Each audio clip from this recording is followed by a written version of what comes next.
Welcome, Wappin Crew, new listeners, friends, fiends, family, and phantoms. Anyone listening out there beyond the Omniverse tonight, secure your tinfoil hats, buckle down tight, and hold on loosely as we soar over the rocky tops of the La Platas and settle down snugly at mile marker 420 in Califia, Colorado. It is Sunday, March 26th, Monday, March 27th, for those of you across the pond and beyond. Good morning, good afternoon, and good evening to you, and welcome to We Are Paradox Media's Late Night in the Rockies. Hope you guys have had an awesome weekend so far. Unfortunately, spring break is almost over. Tomorrow the kids have to go back to school. Like for me, I really don't mind the kids being at home, and I'd rather them be at home than have to get up early and send them off to school, but there's a lot of parents that are just itching to send their kids back to school. I'm your host, TessaTNT, and we are broadcasting live from the Mile High Clubhouse tonight. I'm so glad you can join us on We Are Paradox Media's Late Night in the Rockies. If you're listening live right now, you may be listening to us on KPNL Radio, which you could find on KPNL Radio at kpnl-db.com. You may also find us live at this very moment on eTalk Radio, which you can find on etalk.tv/radio, as well as YouTube, Facebook, and I believe Twitch, and Spreaker, of course. If you want to listen to us in your free time, whether you're working it, or working out, make sure you tune into us under We Are Paradox Media at Spreaker, Twitter, Spotify, Apple Podcasts, Google Podcasts, iTunes, iHeartRadio, Facebook, CastBox, Tumblr, SoundCloud, TuneIn Radio, Deezer, Podcast Addict, Podcast Chaser, Podvine, as well as YouTube. If you don't mind, mosey on over there. We're off ground again. Who knows? We have a show coming up pretty soon with a particular person, and I'm kind of scared. I told him, let's not say the C word, because COVID, these days gets you blocked immediately. I already have a strike, maybe two. If I get one more, then the channel's done, and I'll have to start all over again. But yeah, make sure you go over there, like any video that you've listened to or watched, and please leave us any comments, whether good, bad, ugly, we don't care. We just want to hear from you. Also, let us know any future guests that you'd like us to have on the show. April is pretty naked right now. We have Jane Marie Yates coming up on the 2nd. On Saturday the 1st, I believe we're going to do story time. I know how much you guys like that. But anyways, tonight on our show, we have Mr. Troy Bacon. And I was just thinking about this earlier. I'm like, Troy Bacon, that's Kevin Bacon's son. Just kidding. There's no relation. But welcome, Troy. I'm so glad to have you. How you doing? I am doing great. Biologically, I feel like I'm getting a cold. But that will pass, and that shouldn't be a big deal. Energetically and mentally, I'm feeling really great. after I received a couple of free healings today, well, actually paid for one reading and healing. One was a free light language healing and transmission that really helped me remember more of the best way for me to be in the world and more of who I or reminded me of that. And so Yeah, you're that kind of breaking up a little bit. um, here I'll go get my earbuds and make sure that Okay, yeah, that could be it. Once you picked up the phone, it was a lot clearer, but yeah, maybe the earbuds will help. Maybe the feedback or something's happening. I don't know, but I just had to let you yeah, know. I was hearing like some sort of glitch or something. yeah, give me a minute. Yeah, so I received a light language transmission and healing, and there's an adapter I need to get for my earbuds.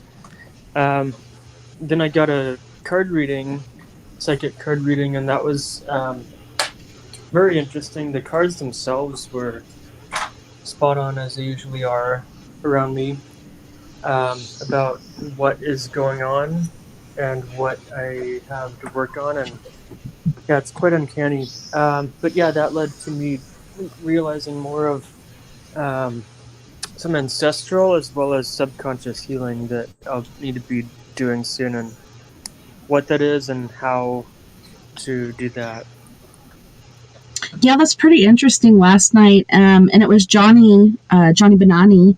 I'm like, that can't be your real name, but it is. It's pretty epic. I'm like, your parents did a good job on that one. But she had an idea last night. She's like, do you guys draw cards? Like, let's ask one question and let's all draw cards and see how close we get together as far as patterns. And it was just on point. It was pretty epic. Do you do cards yourself or no? I do, yeah. For a long time, I've been doing oracle cards just by myself, but recently I started going to fairs and offering card readings professionally because I have been working with them for 10 years, so I have quite a bit of experience. Um, I really just use oracle cards and tarot cards as a tool to get some energy going, to get messages going about uh, what the person is dealing with, about their question and whatever the reading is for. And then card by card, I give my interpretations and intuitive and psychic senses of what each card is saying and how it's coming together, and give more of my wisdom and advice for for the reading. And what I've found about oracle cards and tarot cards is, of course, they are just one metaphysical, kind of mystical, spiritual tool, but they really almost seem to have a life of their own, or they're not really alive themselves, but it's like some sort of force. So I'm not Or sure what that energy? is. Yeah. Yeah, some sort of force or spirits around us have a very uncanny way of working through them and giving exactly the right cards at exactly the right times. And it can be quite shocking at how on point they can be. So It I really think, is. This particular deck that I started using when I was a teenager, and I saw them, and I'm like, I just have to have these. And I've heard in the past, like, you shouldn't buy your own cards. Like, they should be gifted to you. So I begged my boyfriend at the time. I'm like, will you please buy these for me? But this is the deck that I use, and I really love it. Like, the artwork and everything is beautiful. The mhm. Navigator's Tarot of the Mystic Sea. And I had the original deck forever. There was a point where I got in a fight with my brother and I just threw them at him. I don't know why, but I don't know. I was trying to protect myself, and it hit him right in the forehead, and then it went in the circle, and he just started picking them up and ripping them. And I put them back together with some electrical tape, so that wasn't too good as far as shuffling and stuff. But my little brother Aaron bought these for me, and then my best friend Mia, she bought me a book that goes along with it, which I haven't really used yet, but I want to check that out to dive more into it. But yeah, I really connect with these. Like you're talking about oracle cards. Like I've been gifted one that was like an Isis one that I gave to my daughter Nova, and then there was one that was like an owl or something that my friend gave to me. I have no idea where that went. It kind of just like disappeared. I think it knew like I didn't connect with it, so it just moved along its own path. But like you said, it does. It has its own energy, and it's pretty intriguing. Yeah, whatever that is, if it's um, whatever that is, it seems to kind of read our subconscious and stuff that we're not even speaking about to other people. Um, and I think, regardless of what we want to call it or what it is that's giving these messages through the cards for us, I think it's one example, kind of evidence too, that we're quantumly entangled really far more than most of us think about or believe. Um, and it's just one example of how, especially when we're asking a question or the universe can speak to us, sometimes with messages even without us asking for it at first, but giving us the messages we need.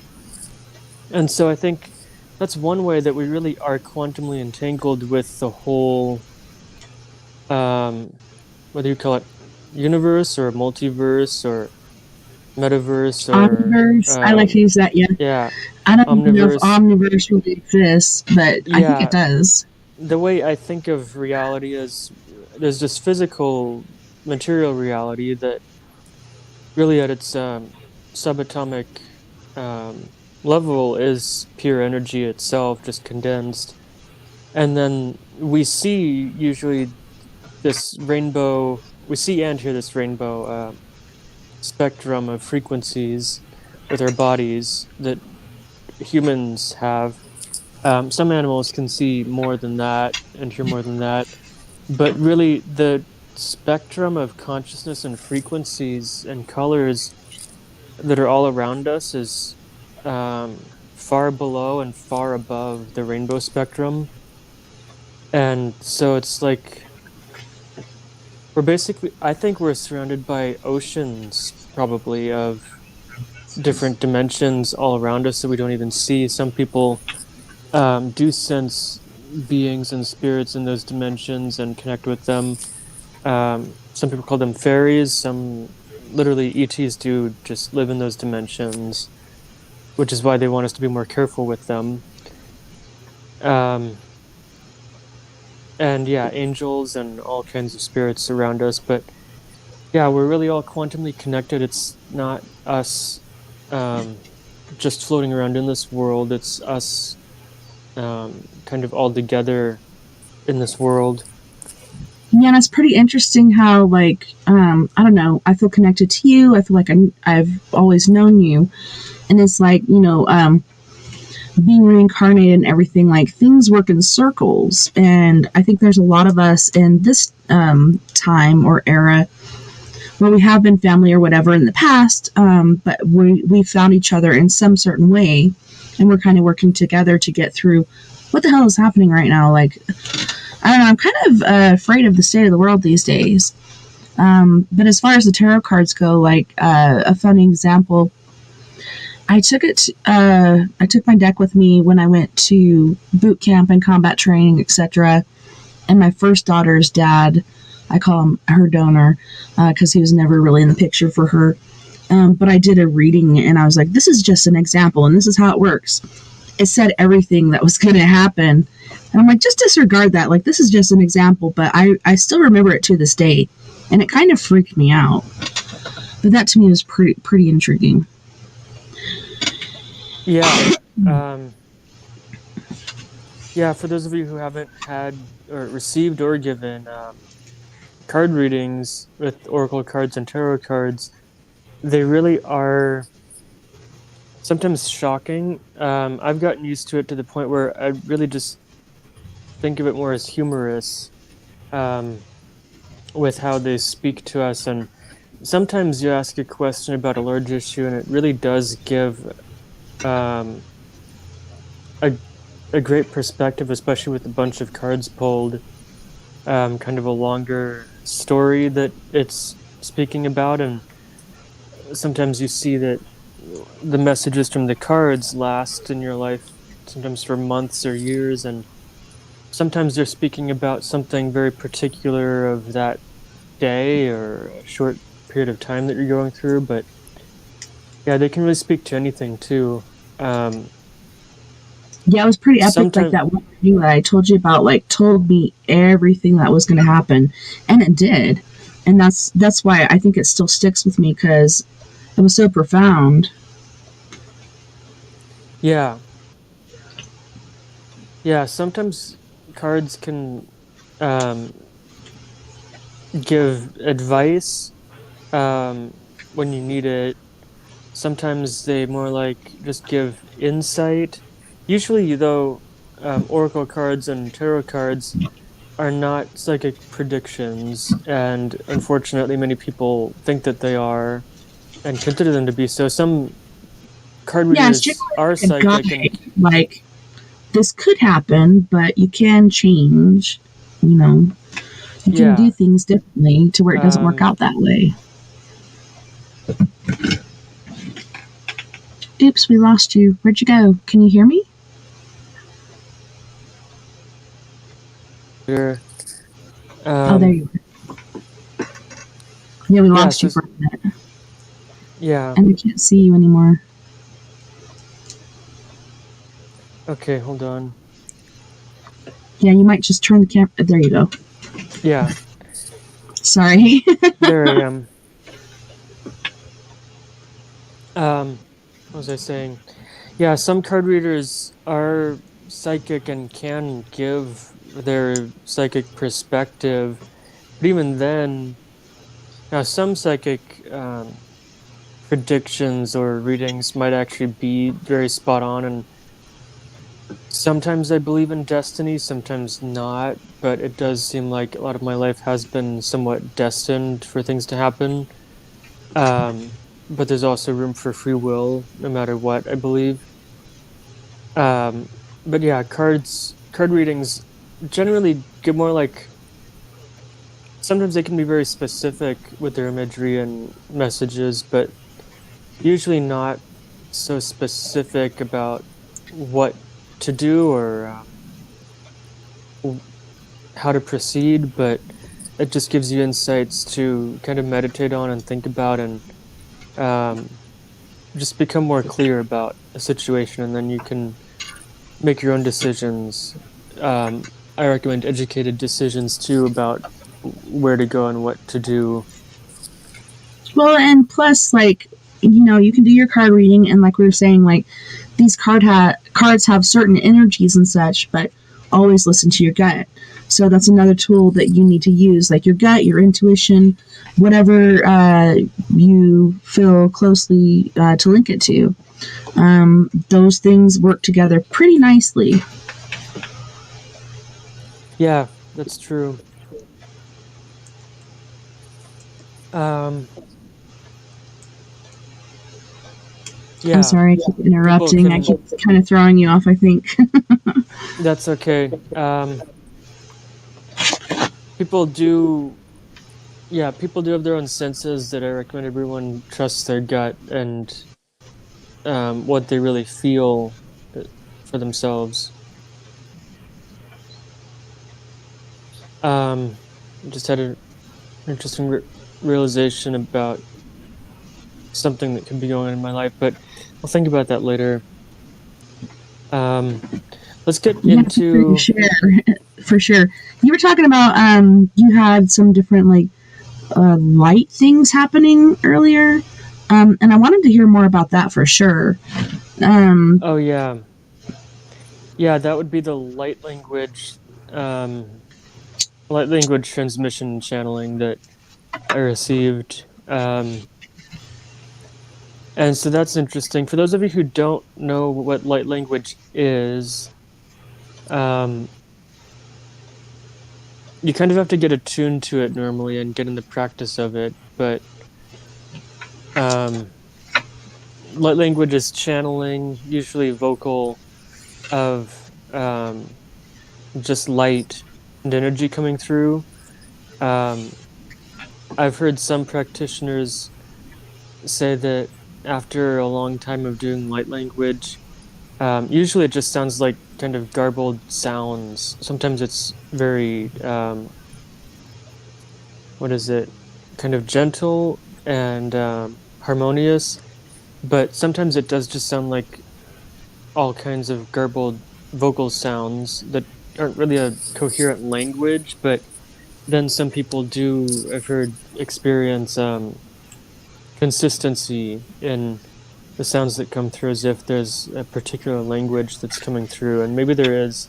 Maybe sometimes people are channeling an ET race or being, or just some beings in another dimension that aren't even ET, but you never know. But it's of the light, it's all good.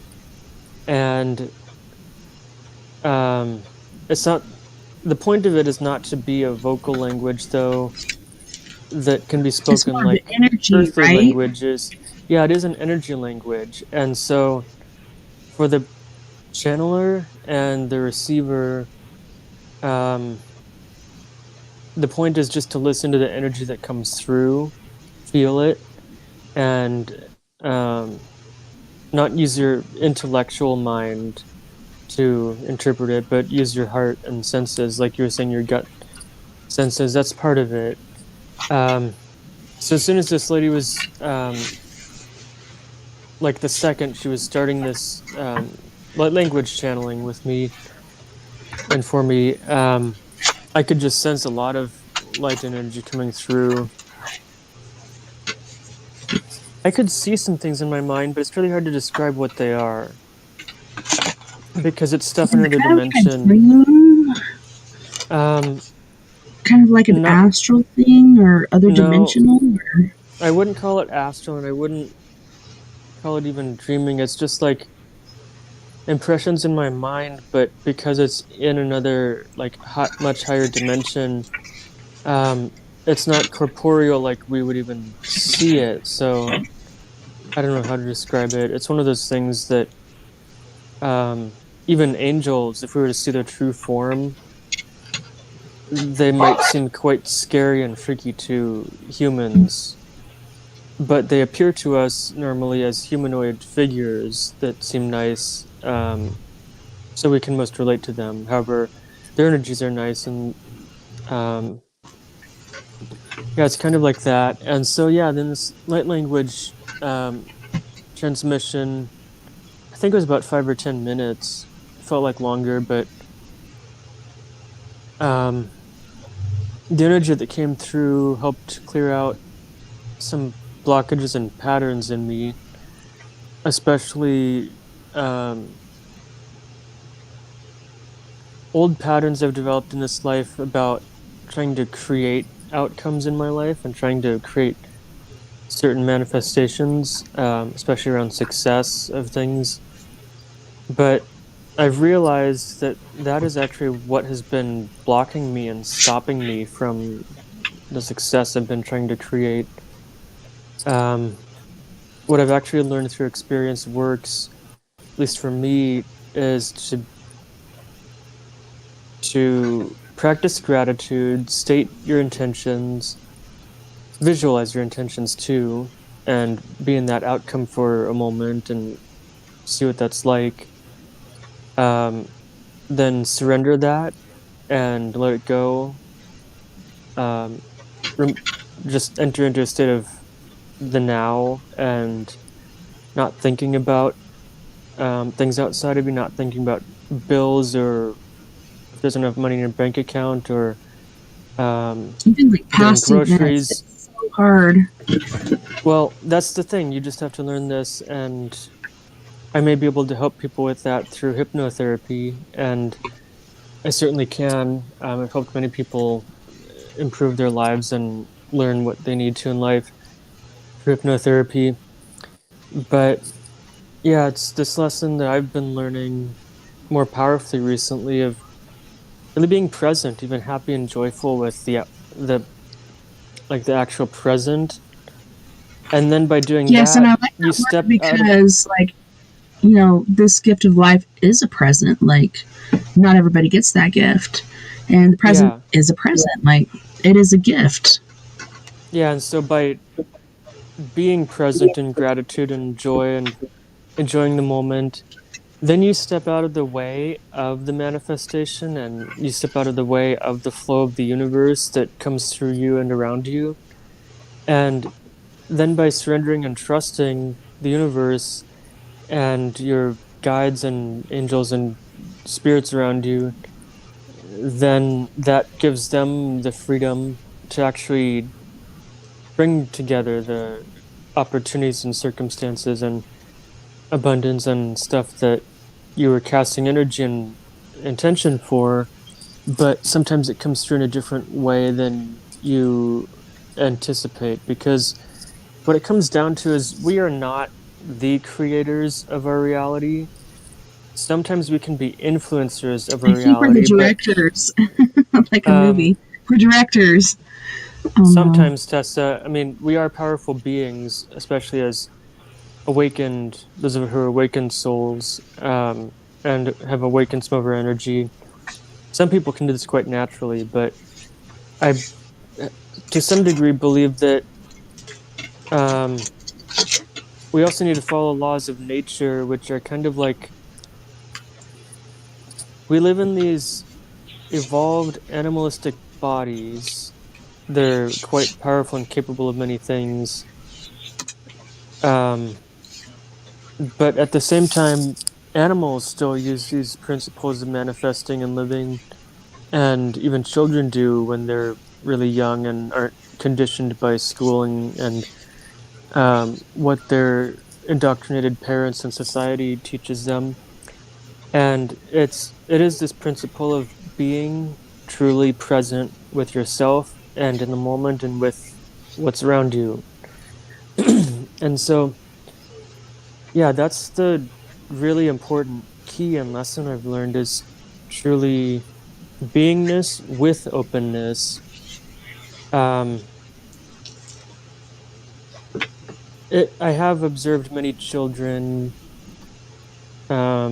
overall just not living this way because they've been taught to be demanding. They've been taught to be more of a masculine mindset and um, mathematical mindset of isolating things and isolating particles and seeing that we're all separate, but really we're all connected. And this comes back to the connectedness um, reality that I was speaking to earlier.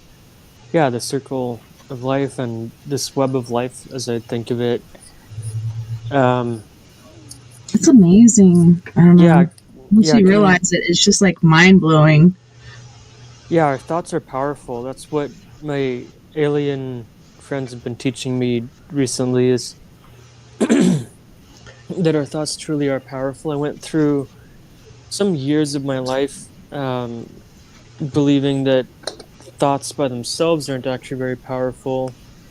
But then my alien friends have been reminding me and helping me realize recently that they are. And I'll get into more about that. Um, Well, and I that have was to partly, add to that. I've been in and out of church, and I'm not really a religious person, but I am a spiritual person. And sometimes, to me, church is kind of like medicine, just like music and other things. But I knew this guy. I met this guy, and his name was Brother Rankin, and he really used to preach about that a lot. Thoughts are powerful. Your mind is a powerful thing. So be aware of your thoughts and, make sure you try to control that. And sometimes your mind does get away with you and your thoughts, run away. And it's very important to control those because they can manifest whether or not you want them to or not. Like it's a pretty interesting prospect, but I actually had an experience with a car accident. So we're driving up Piedra River Road, and I'm thinking, like, this place is so beautiful. And if I died in a place, it would be someplace like this. I should not have thought that, but I did, and I almost did die.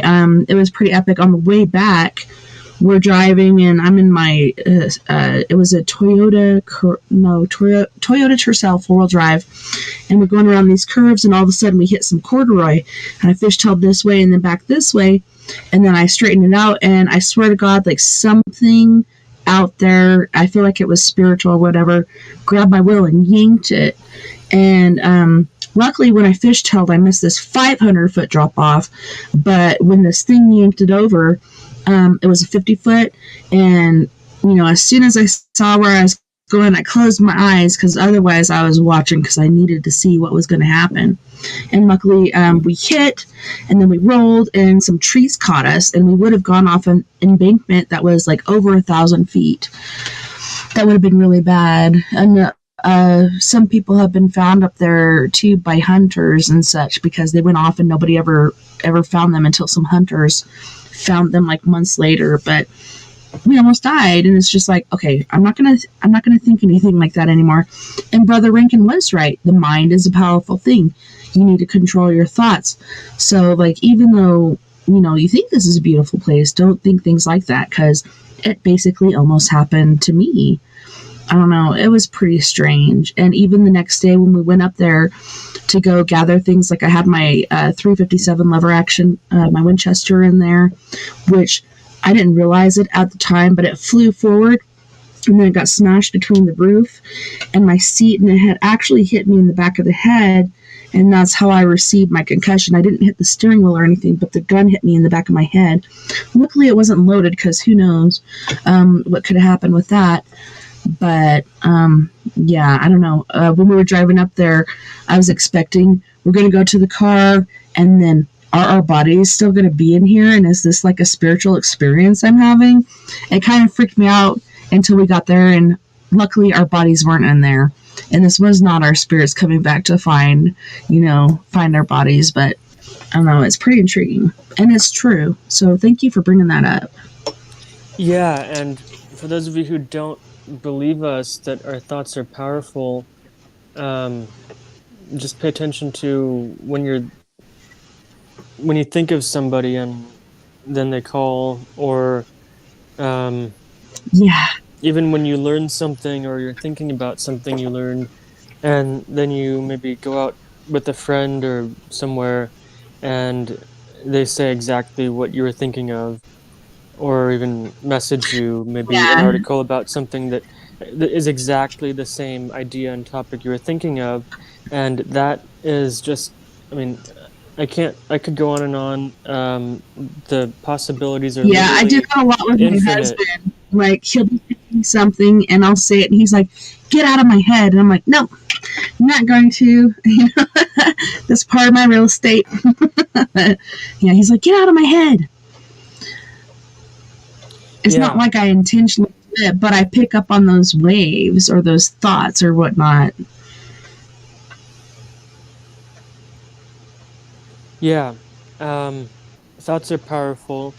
And this is one way that my gray friends helped me remember that my thoughts are powerful. And I know I've asked you this before. Are the grays that you're talking about the little ones or the tall ones? I kind of describe them as medium height, like maybe around 4 feet tall. A little shorter than I am. Yeah, so they're small. Yeah, like around 4-ish feet tall.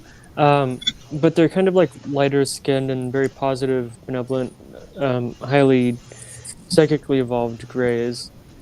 Anyway, I was in the shower one night actually listening to a video by a lady I know, Crystal Kelly. I think I helped activate her through a hypnotherapy session, or helped her receive an activation. And so she's an activator anyway, by nature, kind of a psychic and spiritual activator when she's around people and they receive the activations they need. I was listening to her talking with Vincent Zunza and some other people from Sufan, interviewing him about, what was it? I think it's the Chehalis Film Festival, or a UFO film festival that's happening in Washington soon. And so she made a video about that, and there's I forget what they were talking about all, but a lot about aliens too.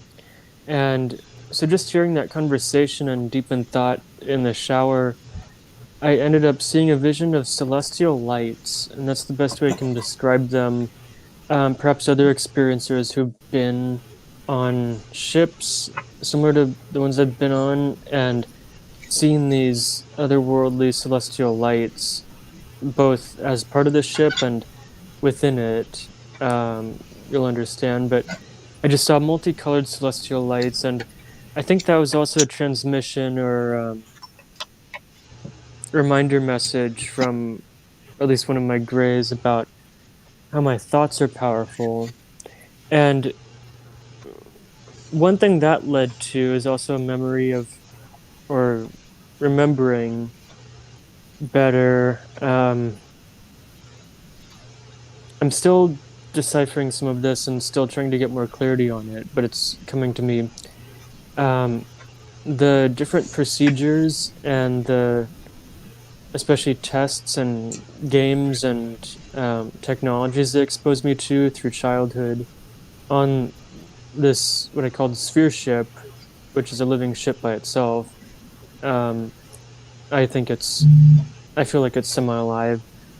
Anyway, other contactees have described a similar thing, but as children, they would have us um, telekinetically move objects on their ship, and both in play, and I think they were measuring us and testing us that way and our abilities. And that's why I Yeah. often have, or sometimes have, very vivid dreams that I swear when I'm in the dream, I think it's physical, tangible, waking reality.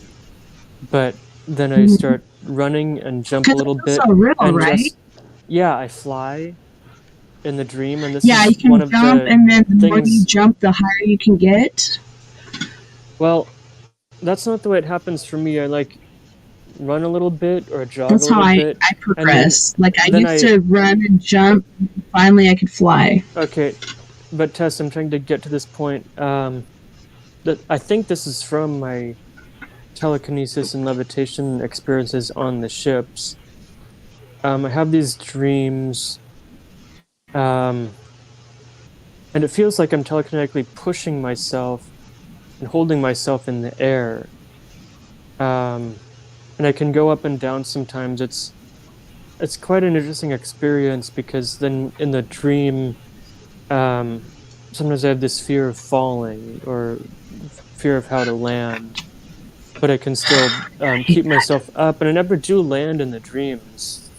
But I think that ability I've literally used in this biological body when I was on the ships, and they helped awaken that in me.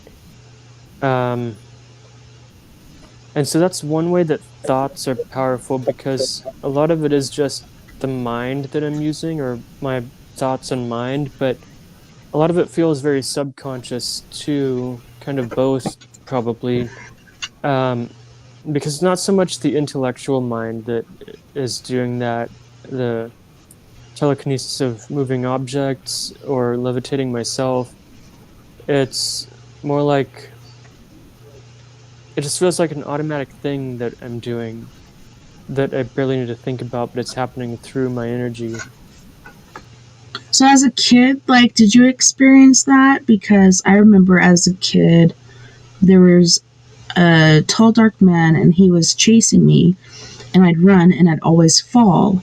And it kind of reminded me of the two astral experiences I had. I didn't do it intentionally because I refuse to intentionally leave my body because I know there's something waiting to get in. And people say, no, there's a silver chain connected to you and nothing can get in.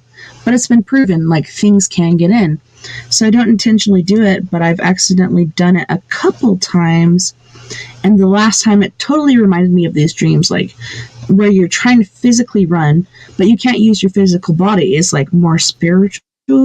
So if you can do it like spiritually, it works out. But like when I had that experience, I'm trying to crawl and I'm falling this way and that because I'm trying to manipulate my physical body which is not there. I realized that once I turned around and saw my body laying on the couch, and then I crawled back to my body and got in because I thought for sure that I had had a heart attack and died or something.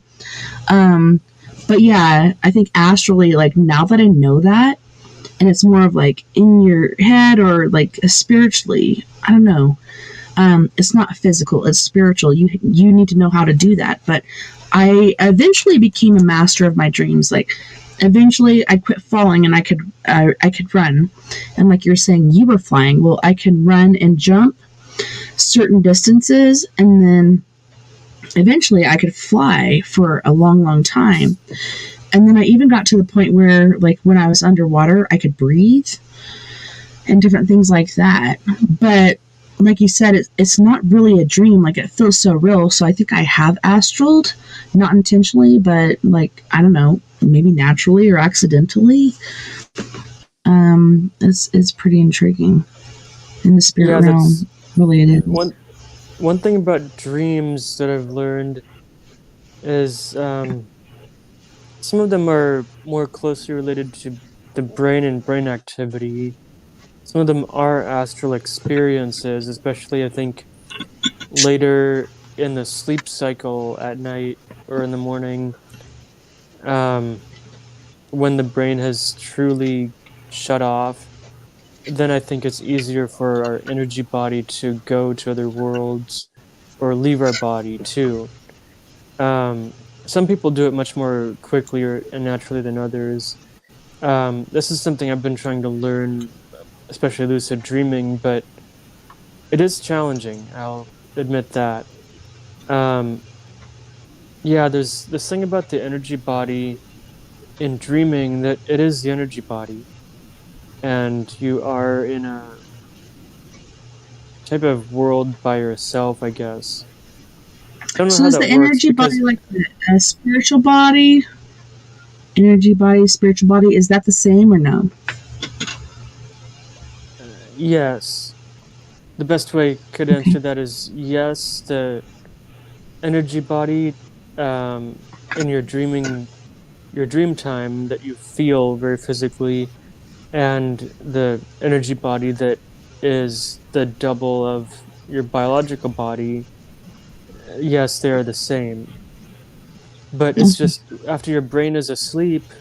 Um, Actually, I've experienced something kind of similar in deep hypnosis, and going to my subconscious inner world. Sometimes I feel like I'm actually moving around in a body of sorts in my inner world, but and interacting with things. But I'm still in control and still aware that I'm in hypnosis.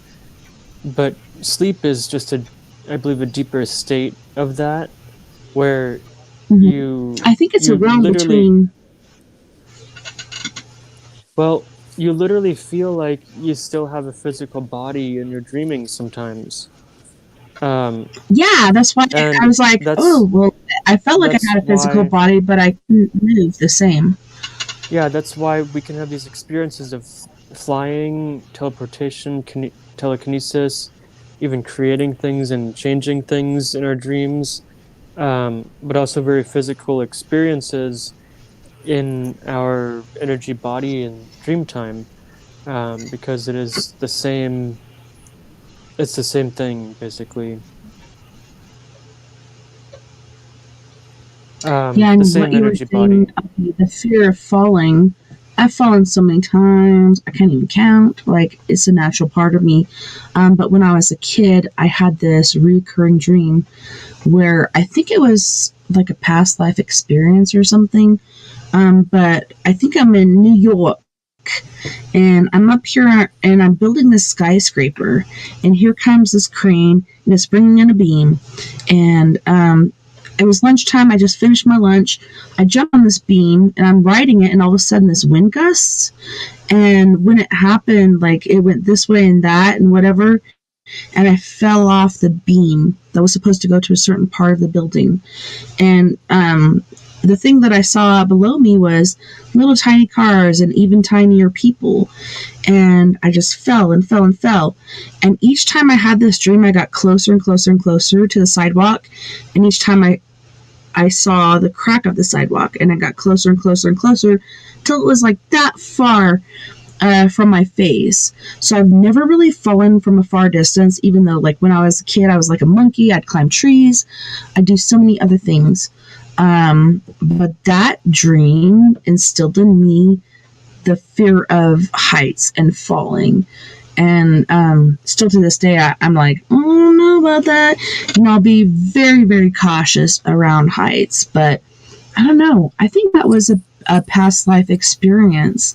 And then somebody else told me, perhaps not. Perhaps it's because my mom was killed by a drunk driver and my dad was having a really difficult time, like, trying to raise us kids and everything. And maybe it was because I was in a state of, purgatory or whatnot, like in between different states, and I'm not quite sufficient or happy in my life. I felt like everything was very disintegrated. But I don't know. I swear to God, that was a past life experience. I'm pretty sure I did fall to my death. But yeah, it happened every single night for at least, like, I think a year or two. It happened until, like, I got that close to the sidewalk crack. And then I didn't have that dream anymore. And I've heard, like, when you have these dreams, if you actually hit the ground, you could die, but I never actually did. Yeah, I believe that it very well could be a past life remembrance, perhaps. Whatever the case is, it's definitely your experience. If it's purely symbolic or not, but it's your experience, and so that's, I believe, up to you to decipher. Maybe there can be some help with that. I've helped people figure out what recurring dreams mean in hypnotherapy, and sometimes the answer is not what you expect.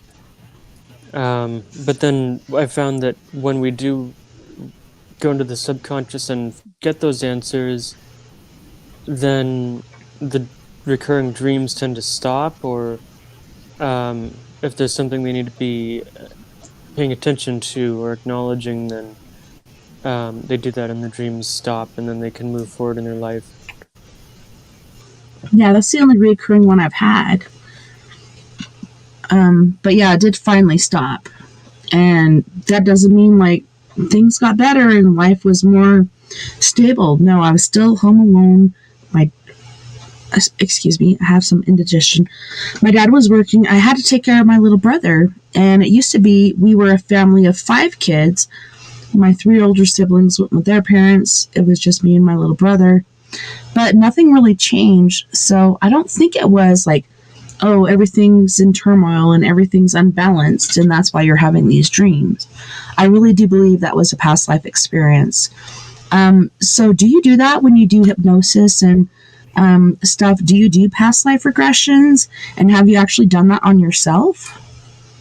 Yes, I do past life regressions. I've done quite a few, and I do that on myself too. I've learned how. I would not recommend trying to regress yourself to a past life completely on your own without any experience or training. It's best to work with a past life regressionist, because they can then guide you to a safe space or help you if you're encountering a very difficult Or they memory. snap and take you out of it? Like, how do you take yourself out of that? Like, that to me is confusing. Yeah. Well, with self-hypnosis, you're not as... You can go deep, but you're more in control of yourself, which is absolutely important, I believe, for self-hypnosis. And so then you're able to just come out of it yourself if you need to. Normally I don't, or sometimes I do, but then when you're already in hypnosis, the thing is you can go back into it pretty quickly. especially if you don't take like a break and get up and walk around. But you can, you can open your eyes and then go back in hypnosis. And So I'm yeah, wondering, I've like, done when that. you do self hypnosis, do you like set a timer where the timer will wake you up? Some people do that. I don't. I'm a fairly sensitive person. I don't like being startled or jarred awake or disturbed by a timer if I'm in deep hypnosis.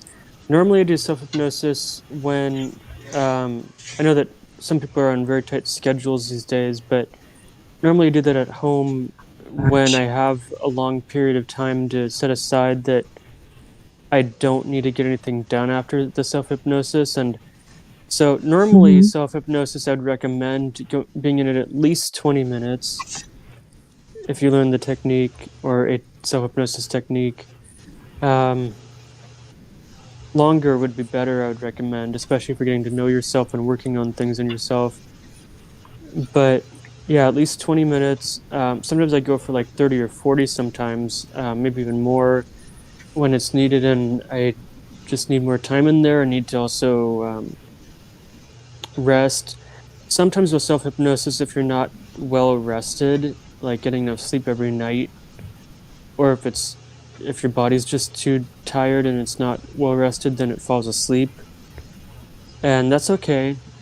Nothing wrong with that. But yeah, for I found that for good hypnosis and hypnotherapy work, it's ideal and really critical, I think, to be sure to get enough sleep every night, especially if you're going to have a session the That's next day. hard. You want to make sure that you have enough sleep. Coffee and yerba mate and stimulants are not a replacement for sleep. You need actual deep sleep. I'd recommend 8 hours every night. That's actually That'd be I, nice. the human biological minimum, really. And so, yeah, you I need that know, to and I do just good can't do self it. hypnosis, and that way your brain doesn't fall asleep, but you can develop your own inner awareness. And I've found that Have that you helps. have you actually witnessed your own past lives doing this to yourself, or has other people helped you to get to the point where you have witnessed your own past lives? I've Yeah, I've witnessed and remembered my own past lives. Um, Initially, a person does need to work with a past life regressionist, typically to get their Akashic records open and gain access to them. And one thing about past life or even present life memory regressions is you can choose to leave the door to your memories open.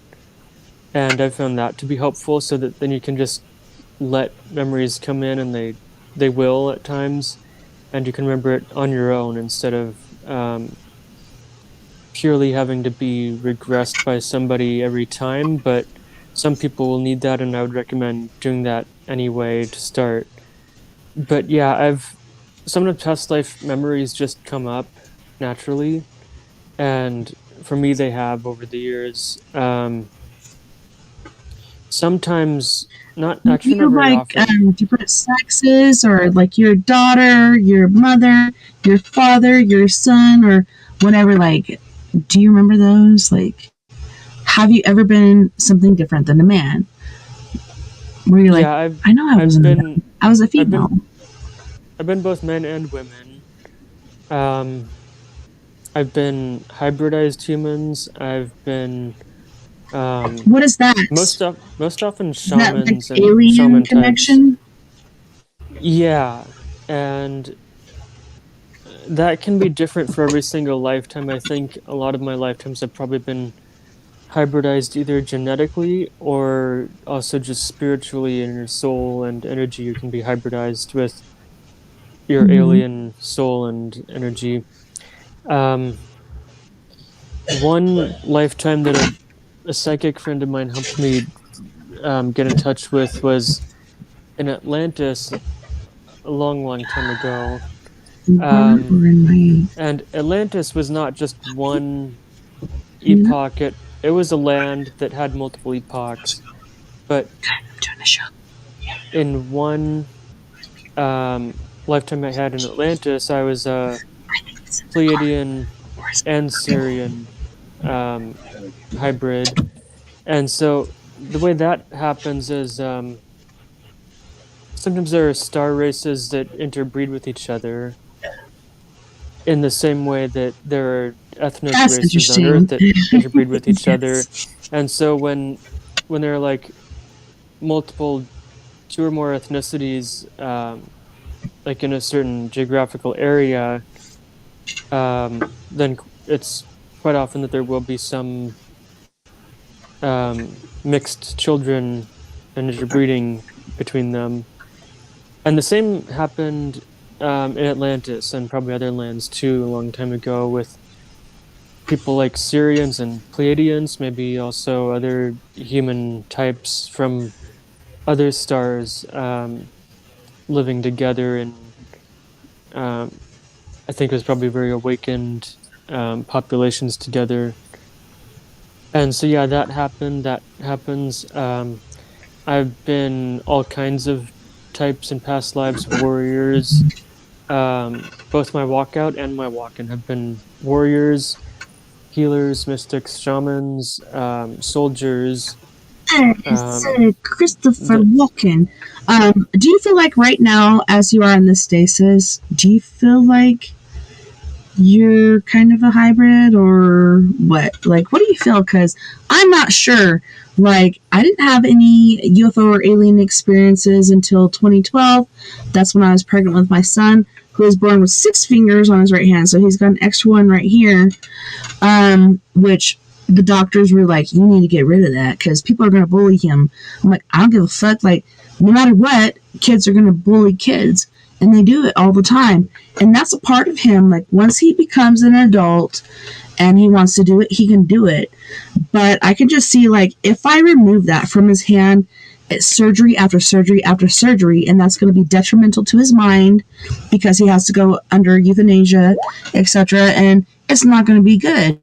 That's his thumb. That's his decision. And it actually works. Like, he could be the best pitcher in the world in the future, or maybe the best basketball player, or whatever. I don't fucking know.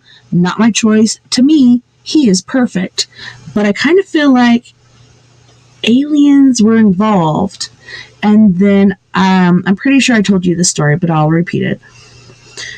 I was working security and I called my kids and I would say, good night, I love you, blah, blah, and I hope you have good dreams. And I talked to them about the dreams they had the night before. And both of them told me, Lily's like, Mom, I had this dream and it's like right back here between these 2 pine trees, which are like over 100 years old. These aliens came and they took us onto their ship. And we walked up and the ship started to raise up and then Floyd jumped off. So I jumped off and I guess there was an alien left behind, kind of like a guard or something. And she's like, I remember I jumped on this alien's head and then I ran. And then Floyd said, you tripped. And she's like, I didn't trip, you tripped. So it's like they had the same experience. Could have been a shared dream, but it was a shared experience, I believe. I think they were about to be abducted, maybe perhaps by these aliens that, like I said, the first time I ever saw them was when I was pregnant with him, and they started showing up. And I'm wondering, did something happen to me? And then I'm pregnant with him, and then now they're coming back to take them for testing or whatnot. But after that, as far as the kids say, like, nothing's really happened after that abduction. But that to me was pretty intriguing. Yeah, I wouldn't be surprised if there is ongoing contact, and it's likely maybe your son did end up with genetic alterations from maybe what happened while he was developing. You never know. I've been really a contactee in all my lifetimes, as I've remembered, and yeah, I would consider myself a hybrid in this lifetime. Maybe with some genetic alterations, I'm not sure, but definitely a hybrid of a human level, as I was grown in a or conceived in a petri dish originally, and so his dad was kind of in that way lab conceived but hybridized artificially, genetically.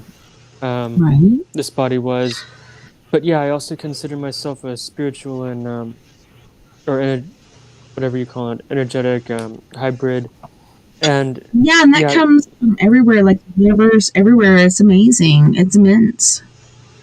And I think yeah, there's a lot of us that, um, like you and me, where we know we're here for a reason.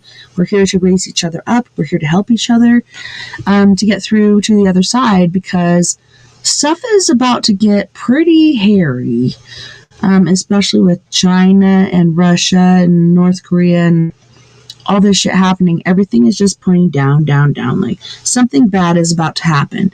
This is going to be the end of the world, but I think you, I, and other people will survive. Like I said, I'm not really religious, but I do believe in my patriarchal blessing that I got when I did go back to church. And they said that I would be a teacher among women. I don't think just women, I think men too, like among people. But you know how people are. They're like, you can't really teach men because you're a woman and you don't really have a penis. But seriously, like I will be a teacher among these people and I will help to guide them through. And I don't know. I do believe this is going to happen in my lifetime. A lot of people don't think so, but I believe like something's going to happen. World War III, even, was it Plato or I can't remember his name. He predicted it. The bear, the dragon, and the eagle. That's America, Russia, and China. There's going to be World War III, and I think North Korea is going to be a part of that too. Whoever else can get their dirty little fingers in there, and it's going to be scary. But I think there's a percentage of us that will survive. We will thrive. We will live yeah, again, just like we did in the past. Like I know we've been killed off before. Maybe it was the same circumstance. I know Atlantis really existed. I know there's certain things that really did happen. I don't know. I think we're still going to be here. And I really hate to cut this off, but we do have to go to our first music break. We're kind of late on that. So we have Griff from Toronto, Canada with Let Freedom Ring, Chico with Last Forever and Juice, and then Prime Example, which our music person who gives us all of our music, Roy Washington, from Wisconsin, Milwaukee. He has given us all of this music. Please give him a thank you for all this, but you guys don't go anywhere. We'll be right back after this music break. I love this song, but I'll be back in just a sec. So feel free to go get something to eat, drink, hit the head. I'll see you back here soon.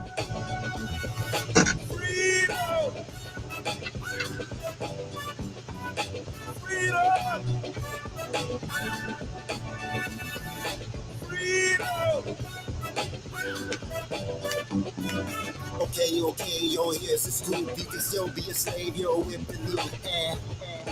That's the truth. Got big houses, nice cars. That's real cute, but that doesn't mean nothing. You ain't free to choose. When I say free to choose, no alarm clock, don't gotta hit the snooze. The world is backwards. I'm so confused. They say freedom of speech, but when speech of mind, I will confuse. Just being honest, common sense is common. Kind of a problem.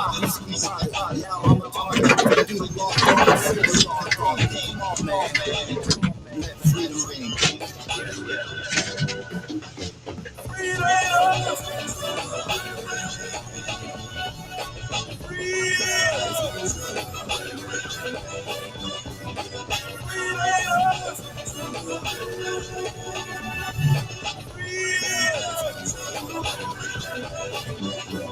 United States divided states. World is filled with all kinds of shit. Still, we segregate, getting separated from the children. That's not okay. We should be free to laugh and play. Do it now, before we pass away. Fight for what's right. Remember, everybody got a piece of the pie. You watch social media, all of lies, work pay bills, and you die. You need a break, guns. Get rid of the AKs. Our ancestors gave way since the slave days, but we still hurting. Carry that burden. Stop. Playing victim. Beat the system. Love is love. It should be shown. Can't grow unless you need a comfort zone. This I know. I learned all this from the mentorship. Kids don't know what independent is.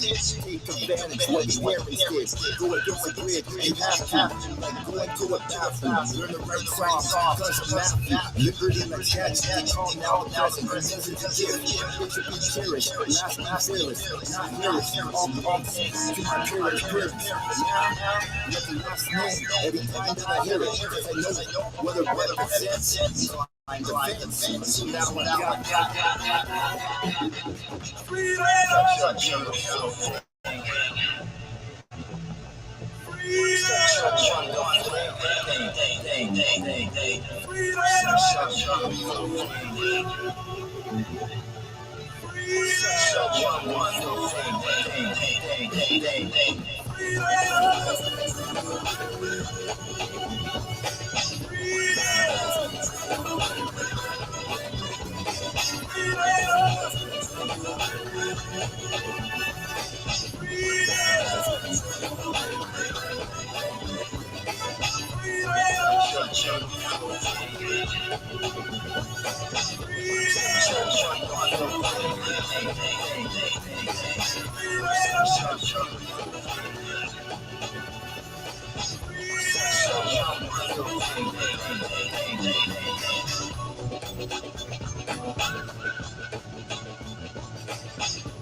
Tell me, baby.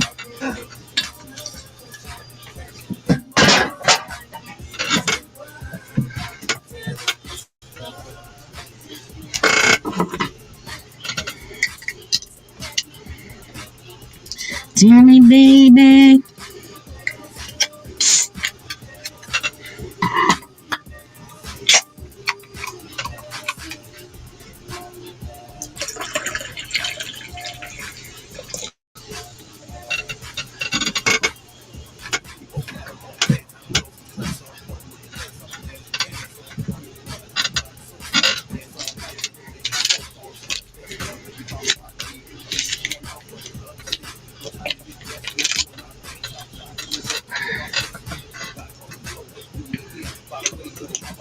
Can we be friends?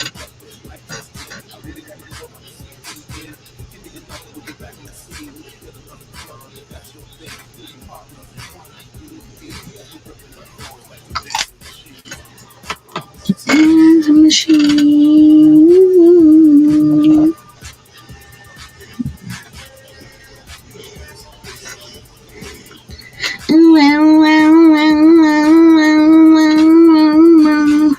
One, two.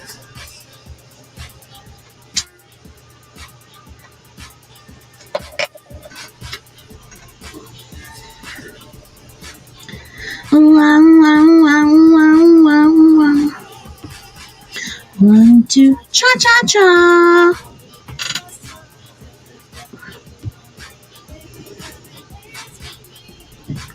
Judgment, not your dancing machines.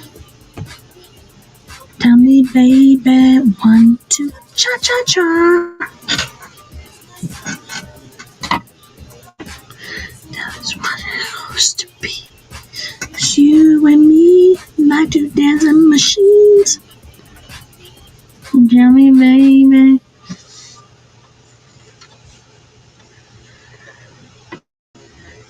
Ow, my eye.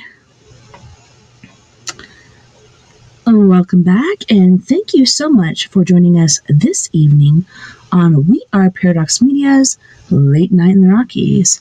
This evening, we are joined by Mr. Troy Bacon.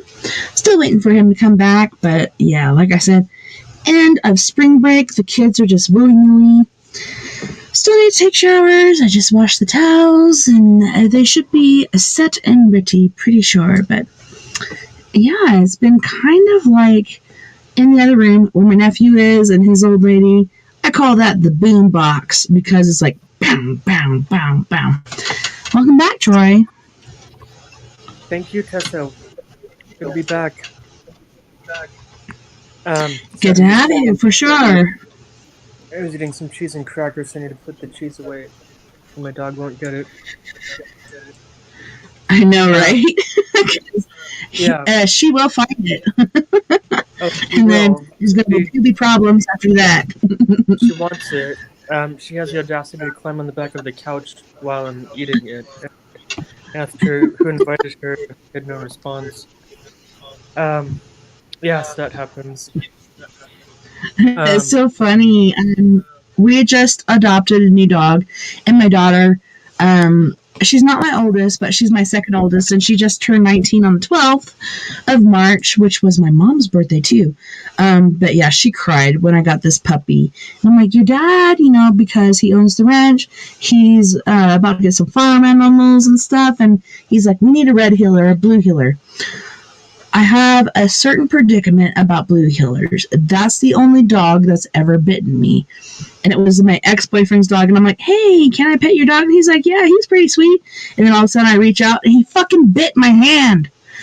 So I don't like blue heelers because of that, but this one is a part dachshund, part chihuahua, and part red heeler. So she's not going to get really big, but she'll still have that instinct to kind of guide and corral animals. But yeah, she's super sweet. But I don't know, she was sitting on the back of the couch earlier, and I was like, you look like a cat right now. Just all up there. She's so cute. I don't know if you've seen pictures of her. Yeah. She's so precious. But yeah, my daughter, she was so upset she cried. I'm like, why? Like, I'm taking care of this. I'm taking care of business. And she's like, no more dogs. But yeah, she's our farm dog. She's our herder. That's good. Yeah. It'll be like that. They're really members of the family. I'm going to get into some other topics that I think are the main point of me being on tonight in order to share.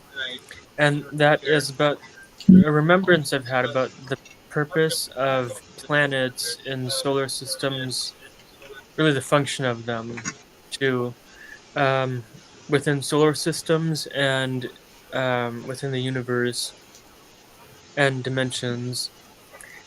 And so I was at my daycare job, and I don't remember what it was about, but someone was mentioning the planet Mars as I recall. Then I started thinking about Oh my Mars. gosh.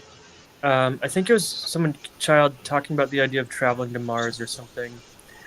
But I was thinking Did about you hear Mars. about the whole thing that Elon Musk was doing? And he's like having people sign up to go to Mars, and they have these different space stations and stuff. And he's like, most likely you'll never come back, but this is an epic experience. And they're like, okay, let's go.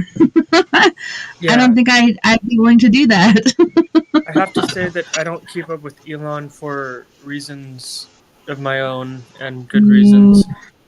I just don't keep up with much mainstream news anymore. I focus on my own life primarily and my that missions. was years ago. I think that was like 4 or 5 years ago when he was doing that. So I'm wondering, are there people on Mars right now doing this? Oh Who's to yeah, say? Like, so many things up into space. I'm pretty sure there might be people up there right meow. yeah. Mars was Kind of colonized scared. at least as far back as the 1950s by the Nazis, Mm, and the actually Russians.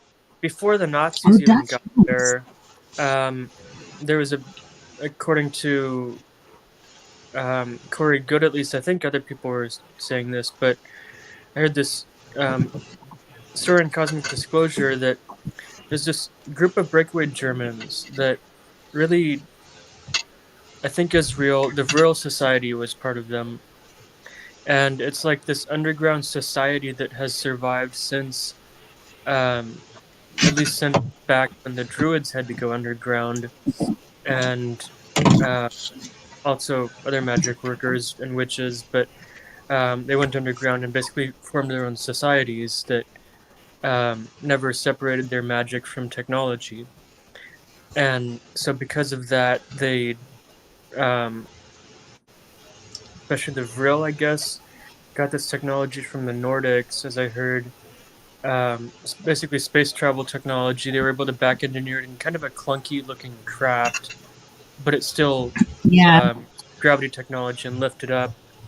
And so they went to Mars, and um, that's that was happening, I think, in the 1940s or 50s. It took multiple waves of Germans of the society going to Mars to actually use all the raw materials in the right ways to create a, a functional base. Um, but yeah, there are populations of people, at least of German descent, and probably others on Mars now. And so Elon I know probably, there's Russians in space, and the dark side of the moon. That's where they're at. But yeah, so you think there's Germans on Mars? Really? it's one That's idea intriguing. I've Cause heard, and I'm pretty sure it's true. At least I know that there are secret space program bases on Mars. So at least the U.S., probably Germans, probably others. Uh, wow, yeah, Mars is not a new barren frontier. It's always been populated, by the way, at least under the surface. And even so, I think there's still cities on the surface of Mars, but we don't see them with our telescopes and equipment because they're basically operating in the fifth dimension, and we just don't see them because of that, either because they want to be cloaked or because they're just out of phase of our wavelength of reality that we see. Um, that might, yeah, Mars is not a new frontier. What I want to talk about, though, kind of relates to what I was hearing about Mars and thinking about Mars when I was hearing about it. Um, Kind of thinking back in my head that Mars is already populated, at least by ETs and other and multiple civilizations on and below the surface. Um, yeah. What do you think about that facial structure that showed up? Like I've seen different things that look like pyramids, and then there's also that facial structure. Do you think that's just a part of the landscape, or was that actually something kind of like in Egypt? um, Both, or actually, no, not even the landscape. It is part of a civilization that's probably still there Yeah. to some degree. Maybe some of it's still in the face. Certainly, there was an ancient civilization there, and we see the evidence of that from geometric pyramids and structures that have been identified on Mars. But what I want to get around to is I was thinking about not only Mars being colonized and populated, but Mars still functions just like all the other planets as an astrological planet that affects us as it moves around our solar disk. And Venus too. Venus is populated very well. I know Venus that is for so a fact. beautiful. That's one of my favorite planets. It's so brilliant in the sky, and it Yeah, blinks like it's a white and blue and red, white and blue and red, and it's kind of like an ambulance. But to me, it's just like I'm so attracted to it. Sirius, yeah, I think I come from that area, the yeah. Sirius So these, population. well, Venus isn't on Sirius or in Sirius. Venus is our planet. I know, yeah, it's totally a Yeah. different place, but Sirius, I'm totally attracted to Sirius. that. But I Yeah, also love Venus because it's so beautiful. I could talk about Sirius later, but what I was thinking about is all these planets, from Venus, Earth, Mars, and even Jupiter and Saturn, or at least Saturn, is populated with people, and the other planets, I believe, are living very ecologically friendly, zero impact or minimal impact, at least based on their civilizations, and also very consciously, I think, probably loving, compassionate, heart centered, and spiritual, and in connection with their environment and each other. And that's why they lay low so well and stay at least hidden from us. But that's also why so many ET beings of higher dimensional natures live in these dimensions on our solar system planets and others, and they're urging us to take better care of our planet and each I other. know, and We're, it's. because we're all Do you think it's connected. too late? No, Because a lot of people are saying it's too late. We've kind of surpassed. We've gone across like what we should do as far as like we're putting all this shit into the air, and people are still producing. Gases are still going up in the air, and people are like, it's too late. Wah wah. All these icebergs are gonna melt. Everything has gone to shit. Is that the end of the world or no? I don't know. I think we're still okay. Besides the whole no. World War III thing, but Our world is not otherwise, ending. yeah, I think Just so that naturally we're good. no, our world is not ending. I don't believe there is such an end as a planet, even though it's polluted, somewhat polluted right now. It can be cleaned up and will be. And I've seen glimpses of the future that is a lot cleaner and brighter on Earth. Hmm. Other people have, and I've also regressed or progressed people in trance states into future lifetimes that are just a lot lighter energy, and everything is nicer. But What do you what I think want to get about around these? to, Okay, you go ahead with uh, that, and then I'll ask my question later. yeah, this is the big Sorry. remembrance that I really wanted to talk about tonight. That my ET friends helped me remember as a clear memory that they've taught me on ships in my time with them, is that each planet is a resonant sphere, and if it doesn't ring like a bell, it also has its own resonance. Each planet has its own soul and spirit that is Mhm. alive, and we know that about Earth and other planets. They're all alive, all living spheres. And they make their And own so, sounds too. That's fascinating.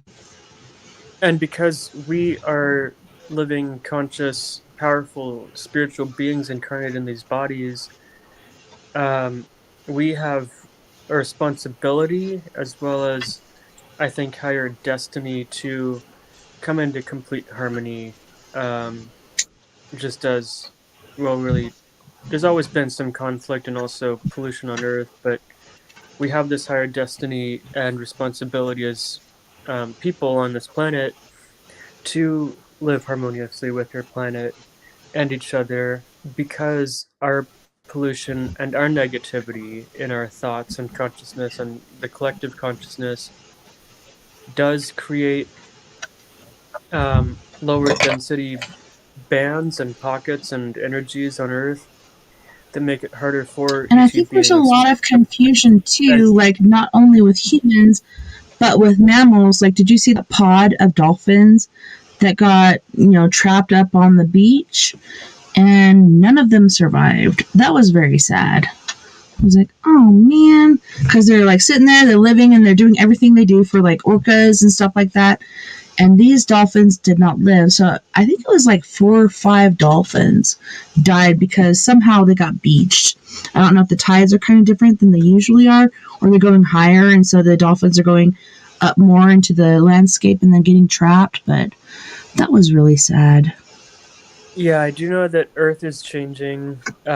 Literally, spring is starting later in the northern hemisphere. I've noticed it's a lot colder where I am, and it normally isn't this quite so cold. Literally, we've had wintry temperatures in Washington, and I think that's because our poles have shifted. Like literally, airports have had to repaint their runways on based on magnetic north. The poles have shifted. The Yes, iron. it's not a lot, but it's enough. The nickel core of the Earth literally has reversed its spin, and so literally everything on Earth is shifting. Like it's just not what we grew up with, and so I think this is just a natural cycle that we have to go through. Maybe other planets go through this too, at least for our ascension. But the purpose of human and species ascension on planets is so that each planet within a solar disk, solar system, um, comes into greater resonance as a collective planet. And I've helped other planets do this too. I can talk about that soon and certainly in the next hour. That was what I did with Endara of Sirius A, my second home Oh, planet there. serious. I think that's And, my home. That's where I and came so from. I helped finish the last phases that brought it to its ascension 2.8 million years ago, and that's what I'm writing about in my autobiography. But this is the purpose I've remembered of planets in a solar disk is um, the other planets that are inhabited um, affect us, and so I'm sure that our basically collective sphere of pollution and negative thoughts and negativity and violence that we've created on Earth must have an energetic effect on the people living on the other planets in our solar system. And I wish it didn't, but I'm sure that it does. And that's why I so think many. we're kind of all connected. Do you think CERN has anything to do with that? The Um, way they're playing with the God not a large. particle and doing CERN is barely collisions and on then my. things are changing?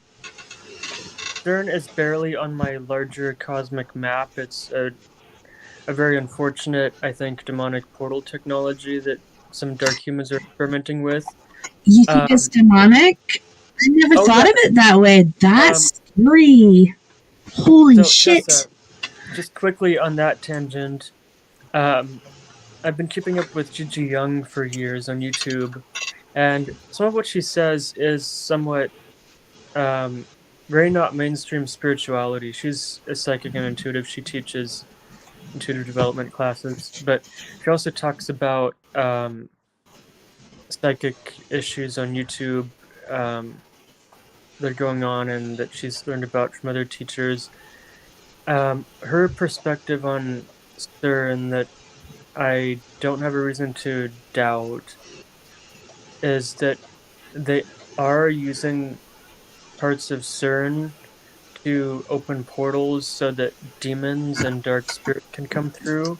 And that's why they Ooh. are now creating chambers in that CERN facility that are made to manufacture the coldest cold in the universe and the hottest hot in the universe on Mm-hmm. our planet, which is not natural, it's not safe, it's not And then, like, holy, it's we have it divine. contained And in this metallic tube. Really, you do? I don't think so. yeah, it's just too large, too expensive for them to not have some other function and purpose for it. But I'm also sure that maybe it's just a secret faction of it or secret order of it. But they're summoning demons and dark spirits there. They have to be doing something like that. But I don't care about CERN, honestly. My larger education has been about the function of planets and our connectedness. And I think this is one reason why so many ET and ultra terrestrial and interdimensional beings are so concerned with all of humanity and visiting all of us and communicating with so many of us is to awaken us so that we stop this rampant tyranny of this collective war and dark consciousness on this planet and clean up this planet so that then it can become in sync with greater harmony with the other planets in our solar disk that have already ascended to higher dimensions, or at least the civilizations on them have, which And is it's why super crazy we don't because see there's a lot this. of us, like you and I, who are awakened. Like, how do we stop this? How do we go and say, hey, you guys need to stop this? Like, how exactly do we do that? Like, I don't know. Well, Tessa, I think that's a neat question, but kind of a simple question too. I think the way we stop this as a collective. It's happening. It's not just one stop. Um, it's been happening. Ascension has obviously been happening in phases and spurts and gradually for decades on Earth. This is what the aliens and especially grade types have been urging presidents of the United States and other world leaders to change their ways and stop nuclear technologies and especially nuclear weapons um, since the 1950s at least. Because when we started splitting atoms in the 1940s, that's when UFO activity really picked up on Earth.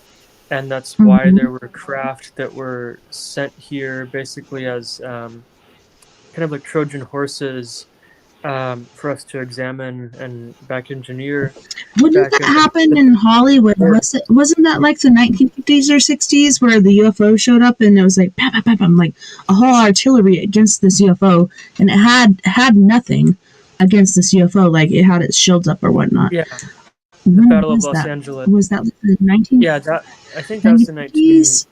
late 40s or so, right after World War II, Okay, when everyone was yeah, still very high strung about war and enemies.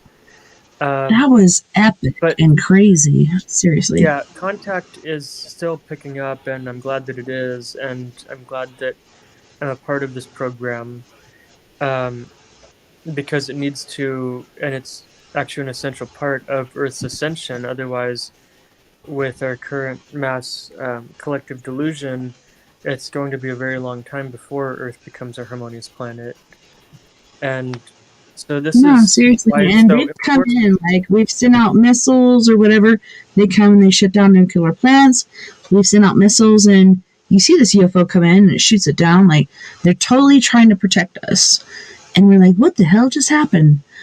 They're just trying to protect us from ourselves because we're like kids with toys, basically. I think. Yeah, But we yeah, are. it's pretty problematic. Yeah, that's true. And yeah, we are, as a collective race, still very much um, juveniles, if not basically toddlers in many ways. Um, but yeah, this is one reason why the hybrid That's programs are going perfect. on, and why I'm glad that they are, and why I'm proud to be a hybrid and be a part of the hybrid programs, at least with my Gray family in league with the Galactic Federation, um, so that we can have this gradual and progressive ascension that we're seeing of humans waking up, not just to our collective existence, but to our inner conscious and spiritual and energetic existence. Um, yeah, so that's kind of the gist of um, what I wanted to share about the purpose of planets. Oh, and this other thing about ribbons of energy within the universe, kind of like currents of energy. Yeah, it's kind of I think wrapping it was around and spinning. I think it was Susie Hansen who first talked about this. Maybe it was somebody else before her, but I know Susie Hansen uh, disclosed this to us from what she was told from her grays. Um, the grays she's in contact with is that there are ribbons of universe that they actually use to travel throughout the universe. And I think this was actually kind of hinted at, or maybe part of what Barney and Betty Hill um, were told while they were on board a craft. Um, I know they had a star map that they were given that was quite accurate to our universe, and And I know a lot of people poo pooed that, but I'm like, look at all their evidence. Look at what they're saying. And like you said, the star maps and everything. It all makes sense.